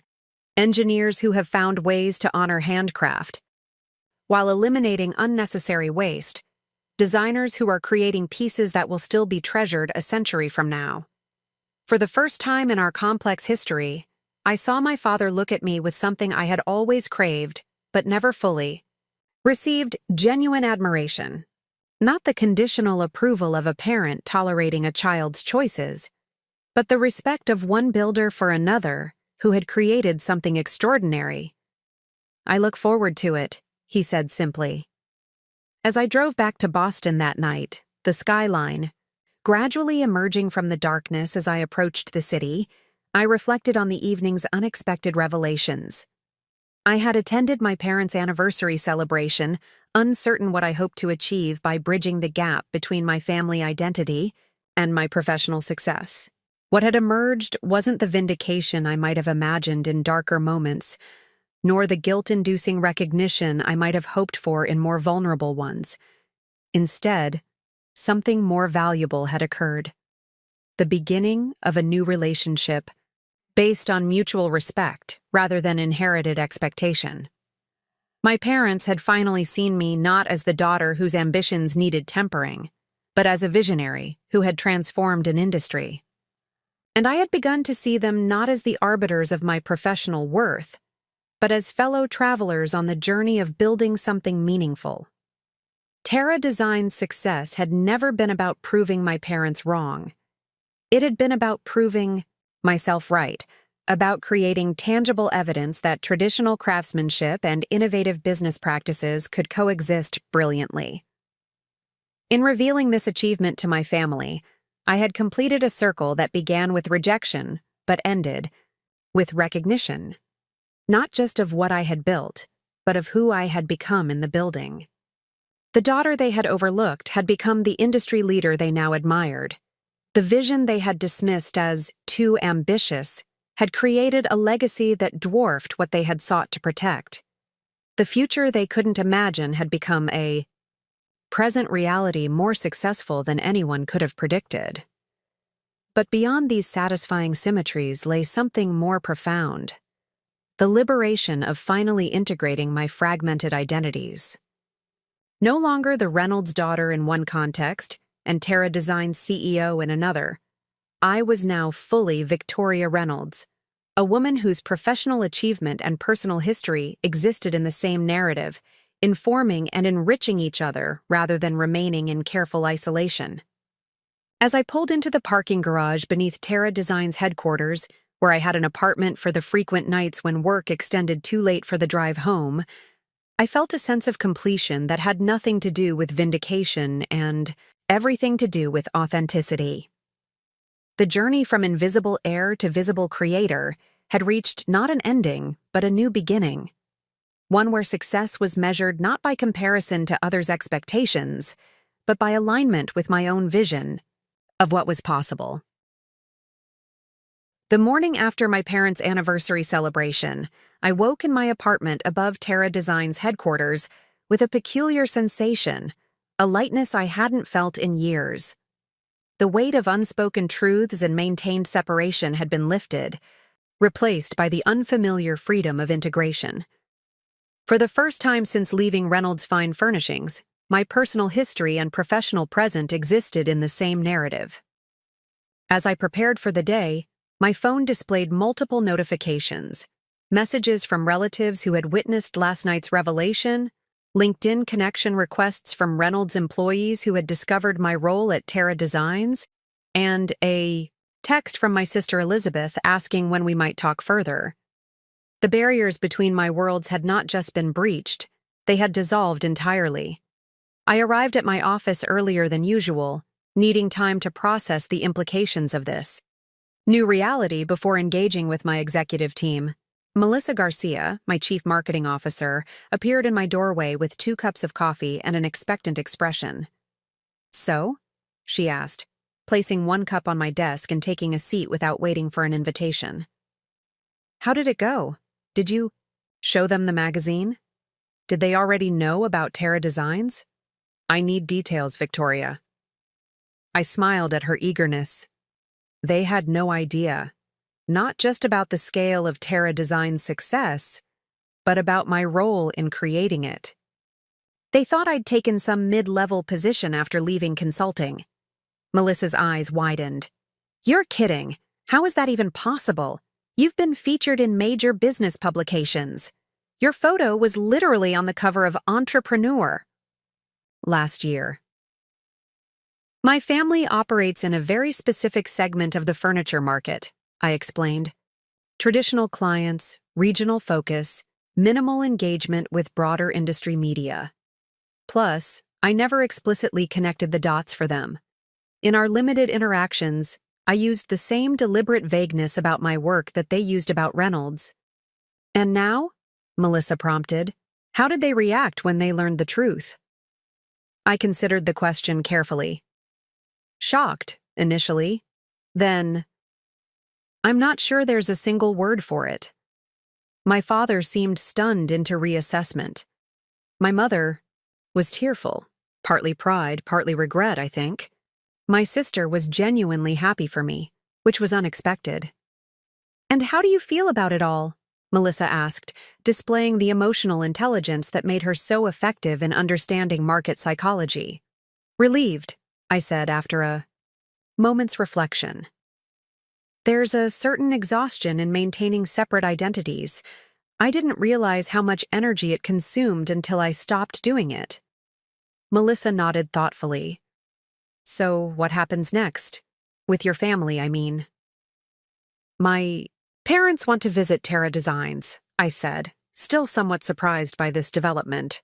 "Not to interfere or offer unwanted advice, just to see what I've built." My father used the word legacy to describe Terra Designs, which is significant coming from him. That term was always reserved for Reynolds. "Will you show them everything? The new product development, the acquisition plans, the international expansion strategy?" It was a fair question. After 7 years of separation, how much integration was appropriate? How vulnerable was I willing to be with the parents who had once dismissed my vision? Yes, I decided aloud. Complete transparency.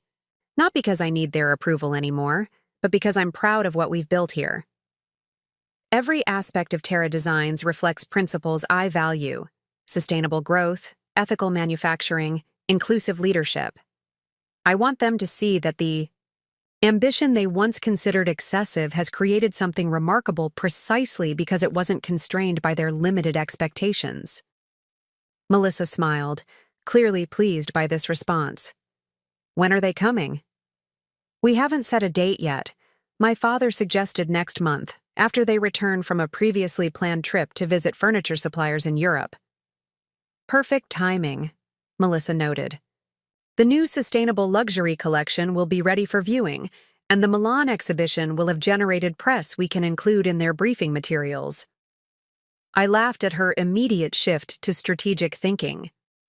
"This isn't a client presentation, Melissa. They're my parents." "All the more reason to ensure they understand the full significance of what you've accomplished," she countered. "First impressions matter, especially when they're actually second impressions following decades of misunderstanding." There was wisdom in her perspective. The visit would represent more than just showing my parents around a successful company. It would be their first opportunity to truly see me as the leader I had become, to understand the vision they had once dismissed as impractical. "You're right," I acknowledged. "Let's approach this thoughtfully. I want them to experience Terra Designs as our clients and partners do, as a company that honors traditional craftsmanship while embracing innovation that values both heritage and progress." The 3 weeks between the anniversary revelation and my parents' scheduled visit were among the busiest in Terra Designs' history. The Milan exhibition generated unprecedented international interest in our sustainable luxury collection. The acquisition of Luminous Craft, the boutique lighting manufacturer whose designs complemented our furniture, was finalized ahead of schedule. Our flagship Chicago showroom broke monthly sales records, driven by a major hospitality industry specification for a new international hotel brand. Throughout this whirlwind of activity, I maintained more frequent contact with my family than I had in years. Elizabeth and I spoke weekly, our conversations evolving from cautious reconnection to genuine exchange of ideas. My parents sent occasional updates from their European trip, including observations about furniture trends they thought might interest me. A small but meaningful acknowledgement of my professional identity they had previously ignored. 2 days before their scheduled visit, I received an unexpected email from my father. The subject line read simply, "Thoughts before our visit," and the message was uncharacteristically reflective. "Victoria, as our visit to Terra Designs approaches, I find myself thinking about the conversation I should have had with you 7 years ago, before making the decision that ultimately led you to build your own path outside of Reynolds. At the time, I believed I was protecting the family legacy by choosing a leadership approach that prioritized stability over expansion. I saw your Harvard education and strategic vision as potentially disruptive to what had worked for generations. I feared that your ambitions would transform Reynolds into something unrecognizable, something that might be more profitable, but less true to our heritage. What I failed to consider was that heritage and innovation aren't opposing forces. They should be, complementary strengths. Your success with Terra Designs has demonstrated this truth more eloquently than any argument could have. The irony isn't lost on me that in trying to preserve Reynolds exactly as it was, I may have limited what it could have become. And in the process, I lost the contribution of the person who understood our values most deeply, while also seeing possibilities I couldn't imagine. I look forward to seeing what you've built, not to judge or evaluate, but to understand and appreciate the vision I once mistakenly dismissed. Dad. The email left me momentarily speechless. In my entire life, I had never heard my father admit to misjudgment so directly, or acknowledge a perspective other than his own with such clarity. The message stopped short of an outright apology, but it represented a level of reflection and reconsideration I hadn't thought him capable of. I shared the email with James Moretti, who had become not just a master craftsman at Terra Designs, but a trusted advisor on matters of company culture and heritage preservation. James had joined us 6 months after my parents' anniversary, leaving Reynolds after 34 years when he recognized the opportunity to help shape the future of American craftsmanship at Terra Designs. "This is significant," James said after reading the message. "I worked with your father for over 3 decades, and I can count on one hand the times I heard him acknowledge he might have been wrong about anything, let alone something this fundamental." "How should I interpret it?" I asked, valuing his perspective as someone who knew both my father and me well. "Is this genuine reflection, or just preparation to minimize awkwardness during the visit?" James considered the question carefully. "I believe it's genuine. Richard Reynolds is many things, stubborn, traditional, sometimes narrow in his vision, but he's not disingenuous. If he's written these words, he means them. The question is what you want to do with this opening." It was a fair point. My father had extended an olive branch, acknowledging the error in his judgment about my potential contribution to Reynolds. But what did that acknowledgement mean for our relationship moving forward? Did it change anything about the separate paths our businesses had taken? Should it? "I appreciate your insight," I told James. "I need to consider how I want to respond, not just to the email, but to the shift it represents." The day of my parents' visit arrived with unusual spring sunshine illuminating Terra Designs campus.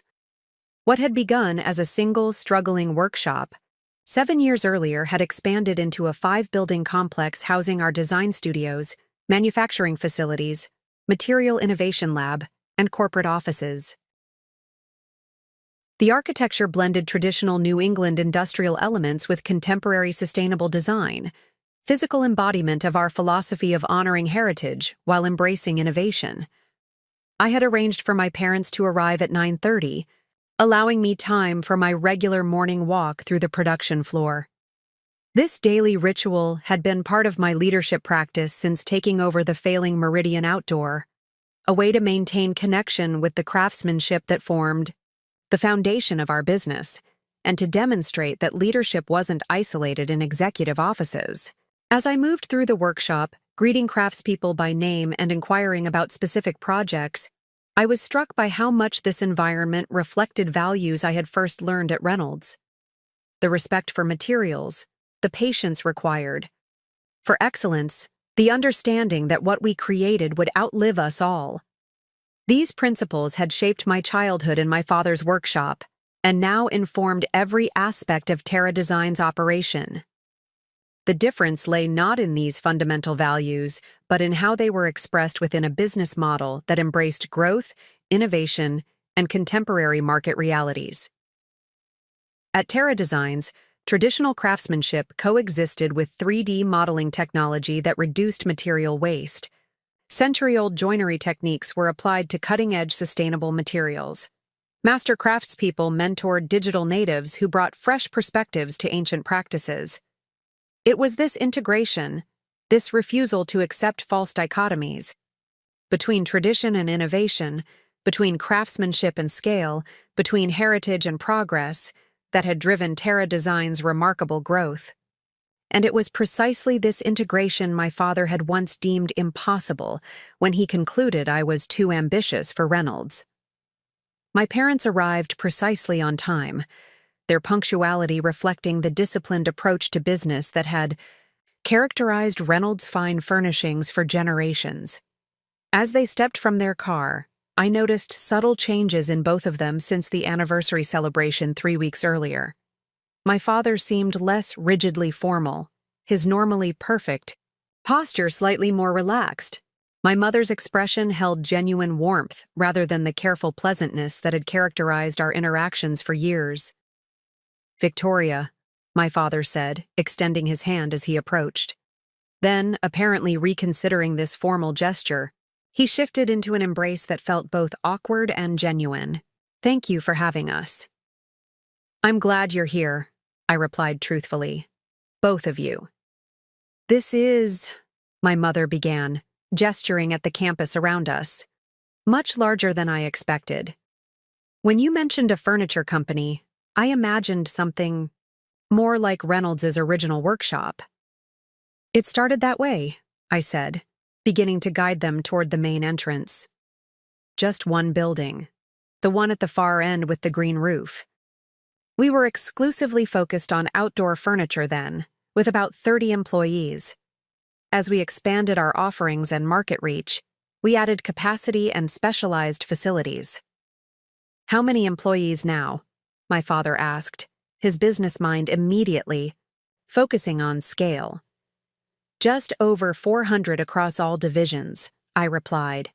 "About 200 in direct production roles, the rest in design, administration, sales, and support functions."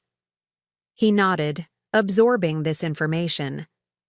"And all manufacturing happens here? No outsourcing?" "All core manufacturing is done in-house," I confirmed. "We have specialized partner facilities for certain components, hardware, some upholstery elements, specialty glass, but all wood processing, joinery, finishing, and assembly happens on this campus or at our Vermont workshop, which focuses exclusively on our museum-quality limited editions." As we entered the main building, I had arranged for our first stop to be the Heritage Gallery, a space showcasing the evolution of American furniture craftsmanship from colonial period to contemporary designs. Among the historical examples and educational displays were several pieces from Reynolds Fine Furnishings, including a Queen Anne highboy my grandfather had created and a Federal-style secretary desk my father had built early in his career. My mother noticed these pieces immediately. "Richard, look," she said, approaching the display. "Isn't that the desk you made for the Historical Society competition? The one that won first prize?" My father appeared genuinely surprised to see his early work in this context. "It is. Victoria, how did you—" "We acquired it at auction 3 years ago," I explained. "The original owner's estate was liquidated, and our museum acquisitions team recognized its significance. We didn't know you were the maker until the provenance research revealed the Reynolds connection." He studied the desk with an expression I couldn't quite interpret. Pride in seeing his work preserved and displayed, perhaps, but also something more complex. "You've included Reynolds pieces in your company museum?" "Of course," I said simply. "Reynolds represents an important chapter in American furniture craftsmanship. The Heritage Gallery wouldn't be complete without acknowledging that tradition." My mother touched my arm gently. "That's very gracious, Victoria, given the circumstances of your departure." "It's not about graciousness," I replied. "It's about honesty. Reynolds' contribution to furniture making is significant and deserves recognition. My personal history with the company doesn't change that objective reality." My father turned from examining his early work to face me directly. "Your email response to my message said something similar. about separating personal feelings from professional assessments. It's a more mature perspective than I managed when making decisions about Reynolds's leadership. This direct acknowledgement of his previous error in judgment created an opening I hadn't anticipated so early in their visit. Rather than delving into past conflicts, however, I chose to focus on the present and future. One of the core principles at Terra Designs is evidence-based decision-making, I explained. We assess opportunities, threats, and performance based on objective data rather than preconceptions or personal preferences. It creates clarity in our strategic direction and allows us to embrace change when the evidence supports it, while maintaining our core values around craftsmanship and quality. My father nodded thoughtfully. That approach would have served Reynolds well at several critical junctures. There were opportunities we missed because I was resistant to change that seemed threatening to our traditions. This admission, so contrary to the certainty that had characterized his leadership style throughout my childhood and early career, was remarkable. Before I could formulate a response, a familiar voice called from across the gallery. "Victoria, I thought I might find you here." James Moretti approached, his presence a welcome bridge between my past at Reynolds and my present at Terra Designs. "Richard, Susan, good to see you again. Different context this time." My father's expression brightened at seeing his former master craftsman. "James, Victoria mentioned you'd joined Terra Designs. How are you finding it compared to Reynolds?" An awkward question that might have created tension in the past, but James answered with characteristic straightforwardness. "Different in scale and approach, similar in fundamental values. The commitment to quality craftsmanship is identical.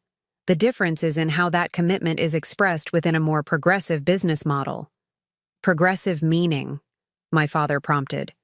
"Meaning, we use technology to enhance traditional techniques rather than replace them," James explained. "We explore sustainable materials alongside conventional ones. We integrate craftspeople into the design process from concept through execution, rather than treating them as implementers of decisions made elsewhere." He gestured toward me. "Victoria created a model where craftsmanship drives business decisions rather than being subordinated to them." My father absorbed this assessment, his gaze shifting between James and me. "That's the balance I always struggled to maintain at Reynolds," he admitted. "Preserving craftsmanship excellence while meeting market demands and financial necessities.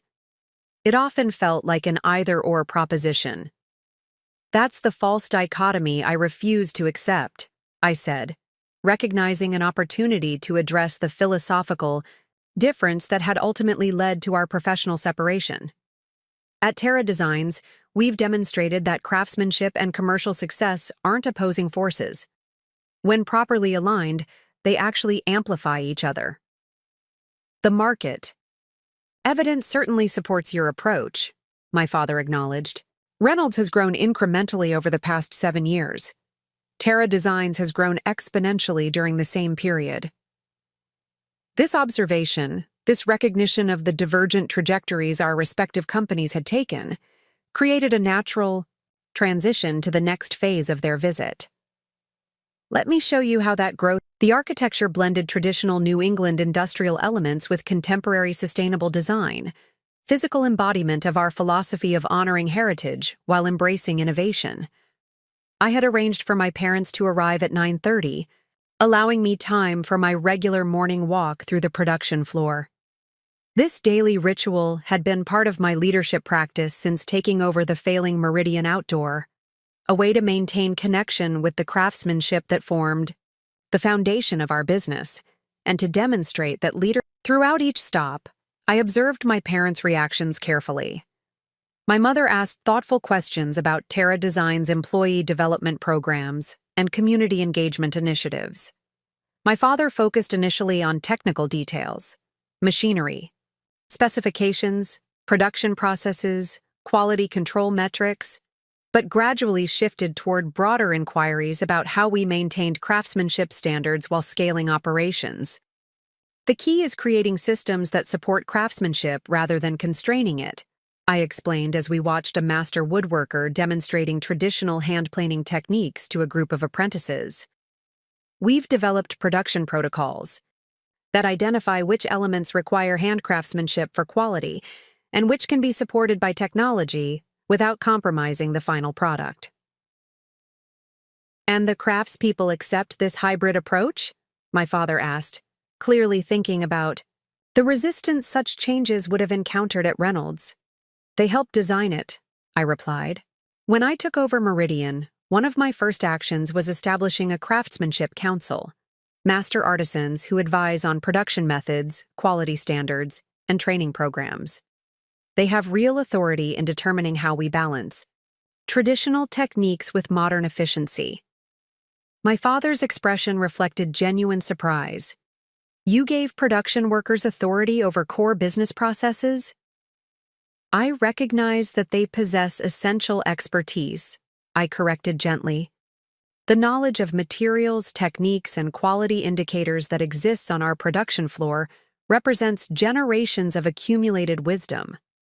Ignoring that expertise in favor of purely financial or marketing considerations would be not just disrespectful but fundamentally poor business practice. As we continued through the facility, the contrast between Terra Design's approach and Reynolds' tradition-bound methods became increasingly evident. Where Reynolds maintained strict departmental boundaries, Terra Designs fostered cross-functional collaboration. Where Reynolds preserved techniques unchanged for generations, Terra Designs honored traditional methods while continuously improving their application. Where Reynolds defined quality primarily through adherence to historical standards, Terra Designs balanced heritage with innovation to create new standards of excellence. By the time we reached my office for a concluding conversation, my father's initial reserved assessment had evolved into visible admiration. As he studied the architectural models of our planned international expansion, showrooms in London, Tokyo, and Dubai designed to showcase American craftsmanship in global contexts, his expression reflected not just impression, but a fundamental reassessment. I underestimated you, Victoria, he said finally, turning from the models to face me directly. Not just your business acumen, which is evident in Terra Design's growth, but your understanding of what makes craftsmanship meaningful and sustainable in the modern world. The acknowledgement I had once desperately sought now arrived freely, without my having to demand it. Yet its impact was different than I might have imagined years earlier. I felt neither vindication nor triumph, but rather a quiet satisfaction that the values I had learned from him had found fuller expression than either of us had once thought possible. I learned the fundamentals from you, Dad, I said truthfully. The respect for materials, the patience required for excellence, the understanding that what we create outlives us. What I've built at Terra Designs isn't a rejection of those lessons, but their evolution. My mother, who had been relatively quiet throughout much of the tour, spoke with unexpected directness. The question I keep asking myself today is whether Reynolds might have evolved in similar ways if we had supported your vision rather than fearing it. It was the question that had haunted the edges of my own thoughts for 7 years, not from resentment but from genuine curiosity about the path not taken. What might Reynolds Fine Furnishings have become if my Harvard-educated strategic perspective had been combined with Elizabeth's design sensibility and my parents' deep knowledge of traditional markets?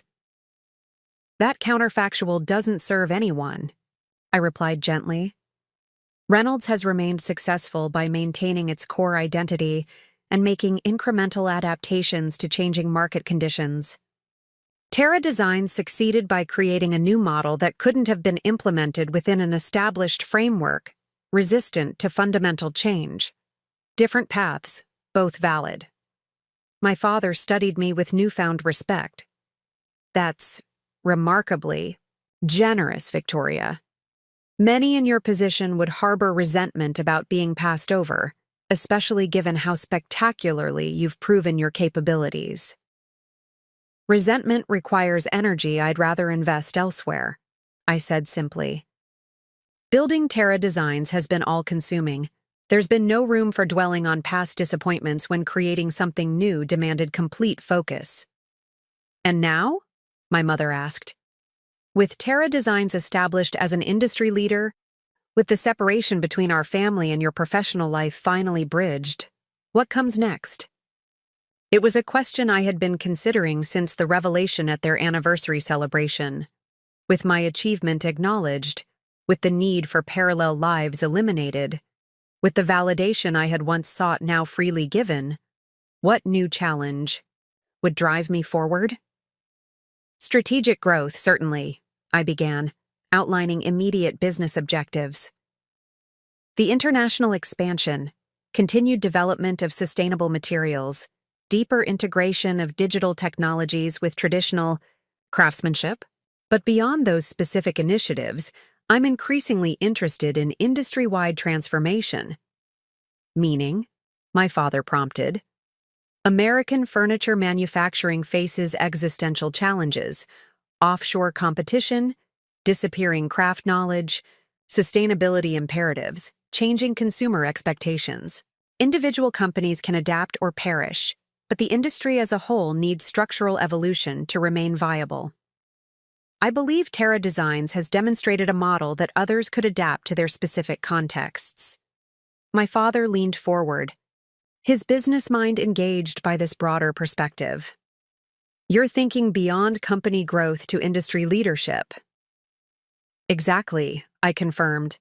Establishing best practices, developing apprenticeship standards, creating sustainability certifications, perhaps even forming a consortium of like-minded manufacturers to address common challenges collectively. Ambitious, he noted, but this time without the dismissive tone that had once accompanied that assessment. Though given what you've accomplished so far, well within your demonstrated capabilities. My mother glanced between us, then asked the question that would ultimately reshape all our futures. Have you considered how Reynolds might fit into this vision of industry transformation? The inquiry hung in the air between us, unexpected, laden with implications, opening possibilities I had assumed permanently closed when I walked away 7 years earlier. Not a suggestion of merger or acquisition, but of potential collaboration between two companies with shared heritage but different trajectories. I haven't, I admitted. Given our history, I've kept Reynolds and Terra Designs entirely separate in my strategic thinking. My father's expression had shifted to thoughtful consideration. Perhaps that separation has outlived its usefulness, he suggested carefully. Reynolds's traditional expertise and established client relationships, combined with Terra Designs, innovative approaches and growth mindset. There might be complementary strengths worth exploring. The conversation that followed, tentative at first, then increasingly specific, laid the groundwork for what would eventually become the Reynolds-Terra Alliance, a strategic partnership that preserved the distinct identities of both companies, while creating collaborative opportunities in apprenticeship development, sustainable material sourcing, and market expansion. Not a reconciliation of divergent paths, but a recognition that those paths might occasionally and productively intersect. As my parents prepared to leave several hours later, our discussion having expanded far beyond the originally planned tour, my father paused at the door of my office. I've been thinking about what you said earlier, about evidence-based decision-making being a core principle at Terra Designs. Yes? I prompted when he hesitated. 7 years ago, I made a decision.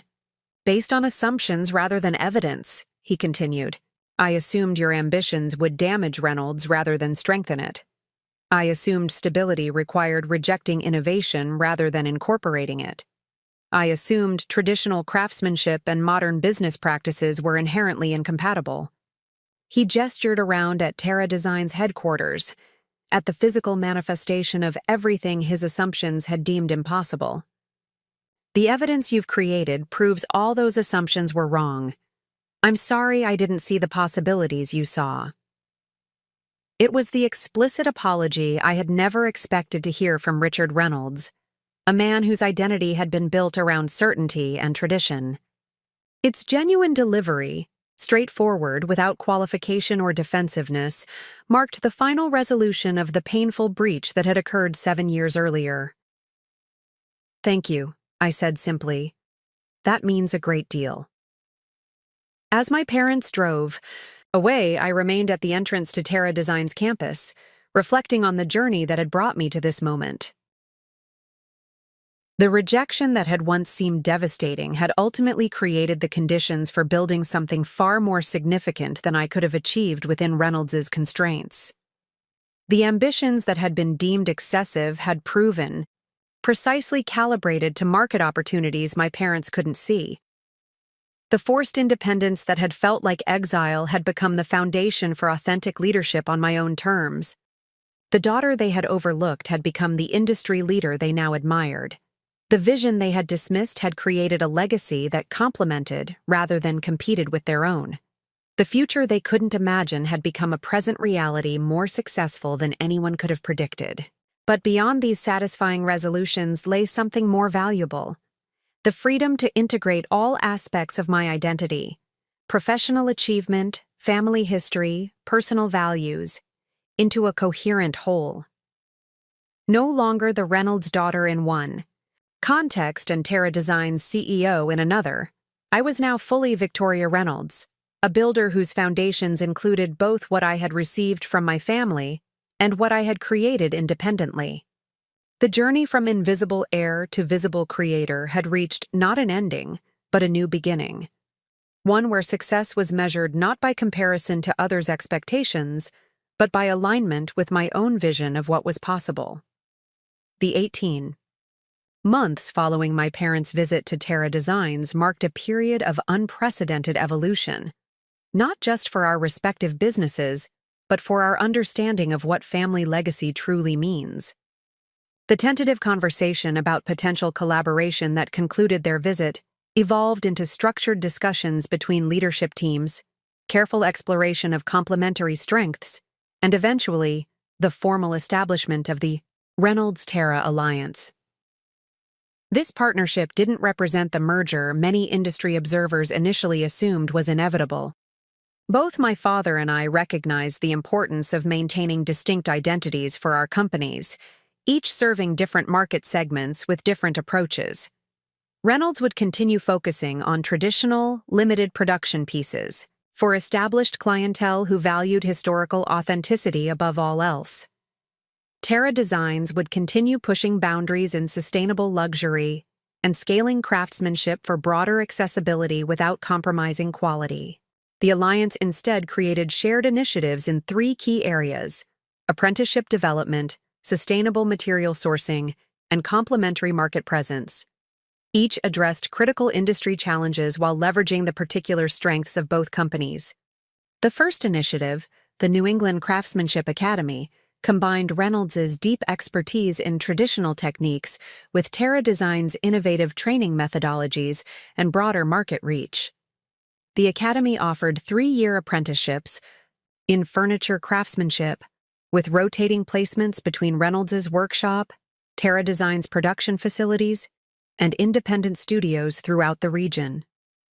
This structure ensured apprentices gained both depth in traditional methods and breadth in contemporary applications. "We're not just training employees for our companies," I explained to industry press at the Academy's launch event. "We're preserving endangered knowledge, evolving traditional practices for contemporary contexts, and ensuring American craftsmanship remains viable for generations to come." My father, standing beside me at the podium, added his perspective. "For decades, traditional furniture makers have struggled with succession planning. Young people interested in woodworking often couldn't see sustainable career paths in traditional shops, while established craftspeople lacked structured ways to pass on their knowledge. The Academy bridges that gap, creating continuity while embracing necessary evolution." This public appearance, my father and I presenting a unified vision despite our different paths, generated significant attention within the industry. Architectural Digest featured the Academy in a cover story titled American Craftsmanship Renaissance, highlighting how this unusual collaboration between a traditional family business and an innovative market leader was creating new paradigms for preserving heritage crafts. The second alliance initiative focused on sustainable material sourcing. Reynolds had always prioritized quality lumber, but had maintained traditional supplier relationships without significant inquiry into forestry practices. Terra Designs had developed industry-leading protocols for sustainable sourcing, including direct relationships with responsible forestry operations and investments in lumber recovery from historical structures slated for demolition. Through the alliance, we established the Sustainable Wood Consortium, which created certification standards, pooled purchasing power for responsibly harvested materials, and funded research into forestry preservation. By combining Reynolds's deep knowledge of traditional lumber selection with Terra Design's sustainability infrastructure, we developed approaches that satisfied both environmental imperatives and craftsmanship requirements.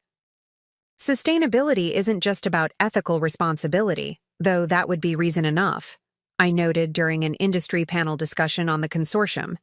It's about business continuity. Traditional furniture making depends on specific timber, varieties with particular characteristics. If we don't ensure these resources remain available, craftsmanship traditions will eventually face material extinction regardless of whether knowledge transfer succeeds. My father's contribution to this initiative proved surprisingly progressive.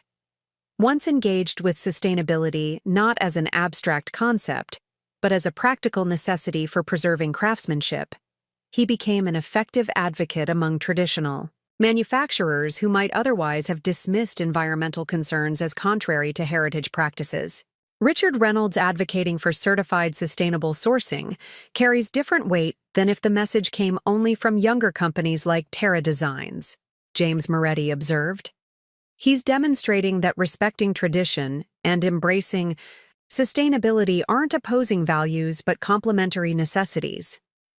The third initiative, coordinated market presence, was perhaps the most delicate to structure, but ultimately the most commercially significant. Rather than competing directly or offering comparable products with different branding, Reynolds and Terra Designs developed clearly differentiated market positions that could be presented as complementary options for clients with diverse needs. Reynolds Fine Furnishings became explicitly positioned as heritage craftsmanship, limited production pieces made with historical techniques, designed for collectors and institutions committed to preserving American furniture traditions in their purest form. Terra Designs continued its focus on evolved craftsmanship, traditional quality standards applied to innovative designs and sustainable materials, scaled for broader accessibility without compromise. This differentiation allowed shared showroom spaces in key markets where clients could experience the full spectrum of American craftsmanship, from museum-quality historical reproductions to contemporary interpretations that maintained handcraft values while embracing modern aesthetics and production methods. We're not competing for the same customer, Elizabeth explained during the opening of our first shared showroom in Chicago. We're offering different expressions of shared values for different contexts and preferences. A client might choose Reynolds for their formal dining room and Terra Designs for their everyday living spaces. Both reflect commitment to craftsmanship. They simply emphasize different aspects of that tradition. The industry response to the Reynolds-Terra alliance exceeded our expectations. What began as a tentative exploration of potential collaboration between estranged family members became recognized as a potential model for how traditional craft businesses could adapt to contemporary market conditions without abandoning their heritage values. Traditional manufacturers who had been resistant to change began approaching both Reynolds and Terra Designs to learn how they might implement similar balanced approaches to innovation while preserving their craftsmanship identities. Conservation organizations that had previously viewed the furniture industry primarily as a threat to forest resources now recognized potential allies in sustainability initiatives. Design schools requested presentations on how the alliance was bridging traditional techniques with contemporary applications. This broader impact led to an unexpected invitation, a request for my father and me to deliver a joint keynote address at the International Furniture Makers Conference in Copenhagen, the industry's most prestigious global gathering. The conference theme, Craft Heritage in the Digital Age, aligned perfectly with the principles underlying our alliance initiatives. As we prepared for this presentation, working together on content and message for the first time in our lives, I observed a transformation in my father that would have seemed impossible 2 years earlier. The rigid defender of unchanging tradition had evolved into a thoughtful advocate for balanced adaptation, someone who recognized that preservation sometimes requires evolution rather than resistance. "What changed your perspective so dramatically?" I asked him during one of our preparation sessions. "For decades, you maintained that traditional methods couldn't coexist with significant innovation or scale." He considered the question seriously before responding. "Seeing Terra Designs in operation provided irrefutable evidence that my assumptions were wrong. But beyond that specific proof, I've come to understand that what I truly value isn't the unchanging repetition of specific techniques, but the underlying principles those techniques were developed to serve: material respect, functional integrity, aesthetic harmony, generational durability."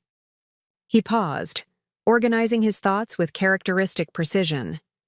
"Your approach at Terra Designs honors those principles while adapting their expression to contemporary contexts. When I finally recognized that fundamental alignment rather than focusing on surface differences, I could see that we're serving the same essential values through different methodologies. This recognition that principles and techniques are distinct, with the former being essential and the latter being contextual, became the organizing framework for our Copenhagen presentation. Rather than presenting a case study of our specific businesses, we developed a broader perspective on how craft traditions remain relevant by evolving their expressions while maintaining their fundamental values. The presentation, titled Craftsmanship as a Living Tradition, drew an overflow audience of furniture makers, designers, educators, and industry leaders from around the world. As we took the stage together, the traditional patriarch and the innovative daughter who had once seemed irreconcilably divided by their visions for the future of craftsmanship, a palpable energy filled the auditorium. Up next, you've got 2 more standout stories right on your screen. If this one hit the mark, you won't want to pass these up. Just click and check them out, and don't forget to subscribe and turn on the notification bell so you don't miss any upload from us.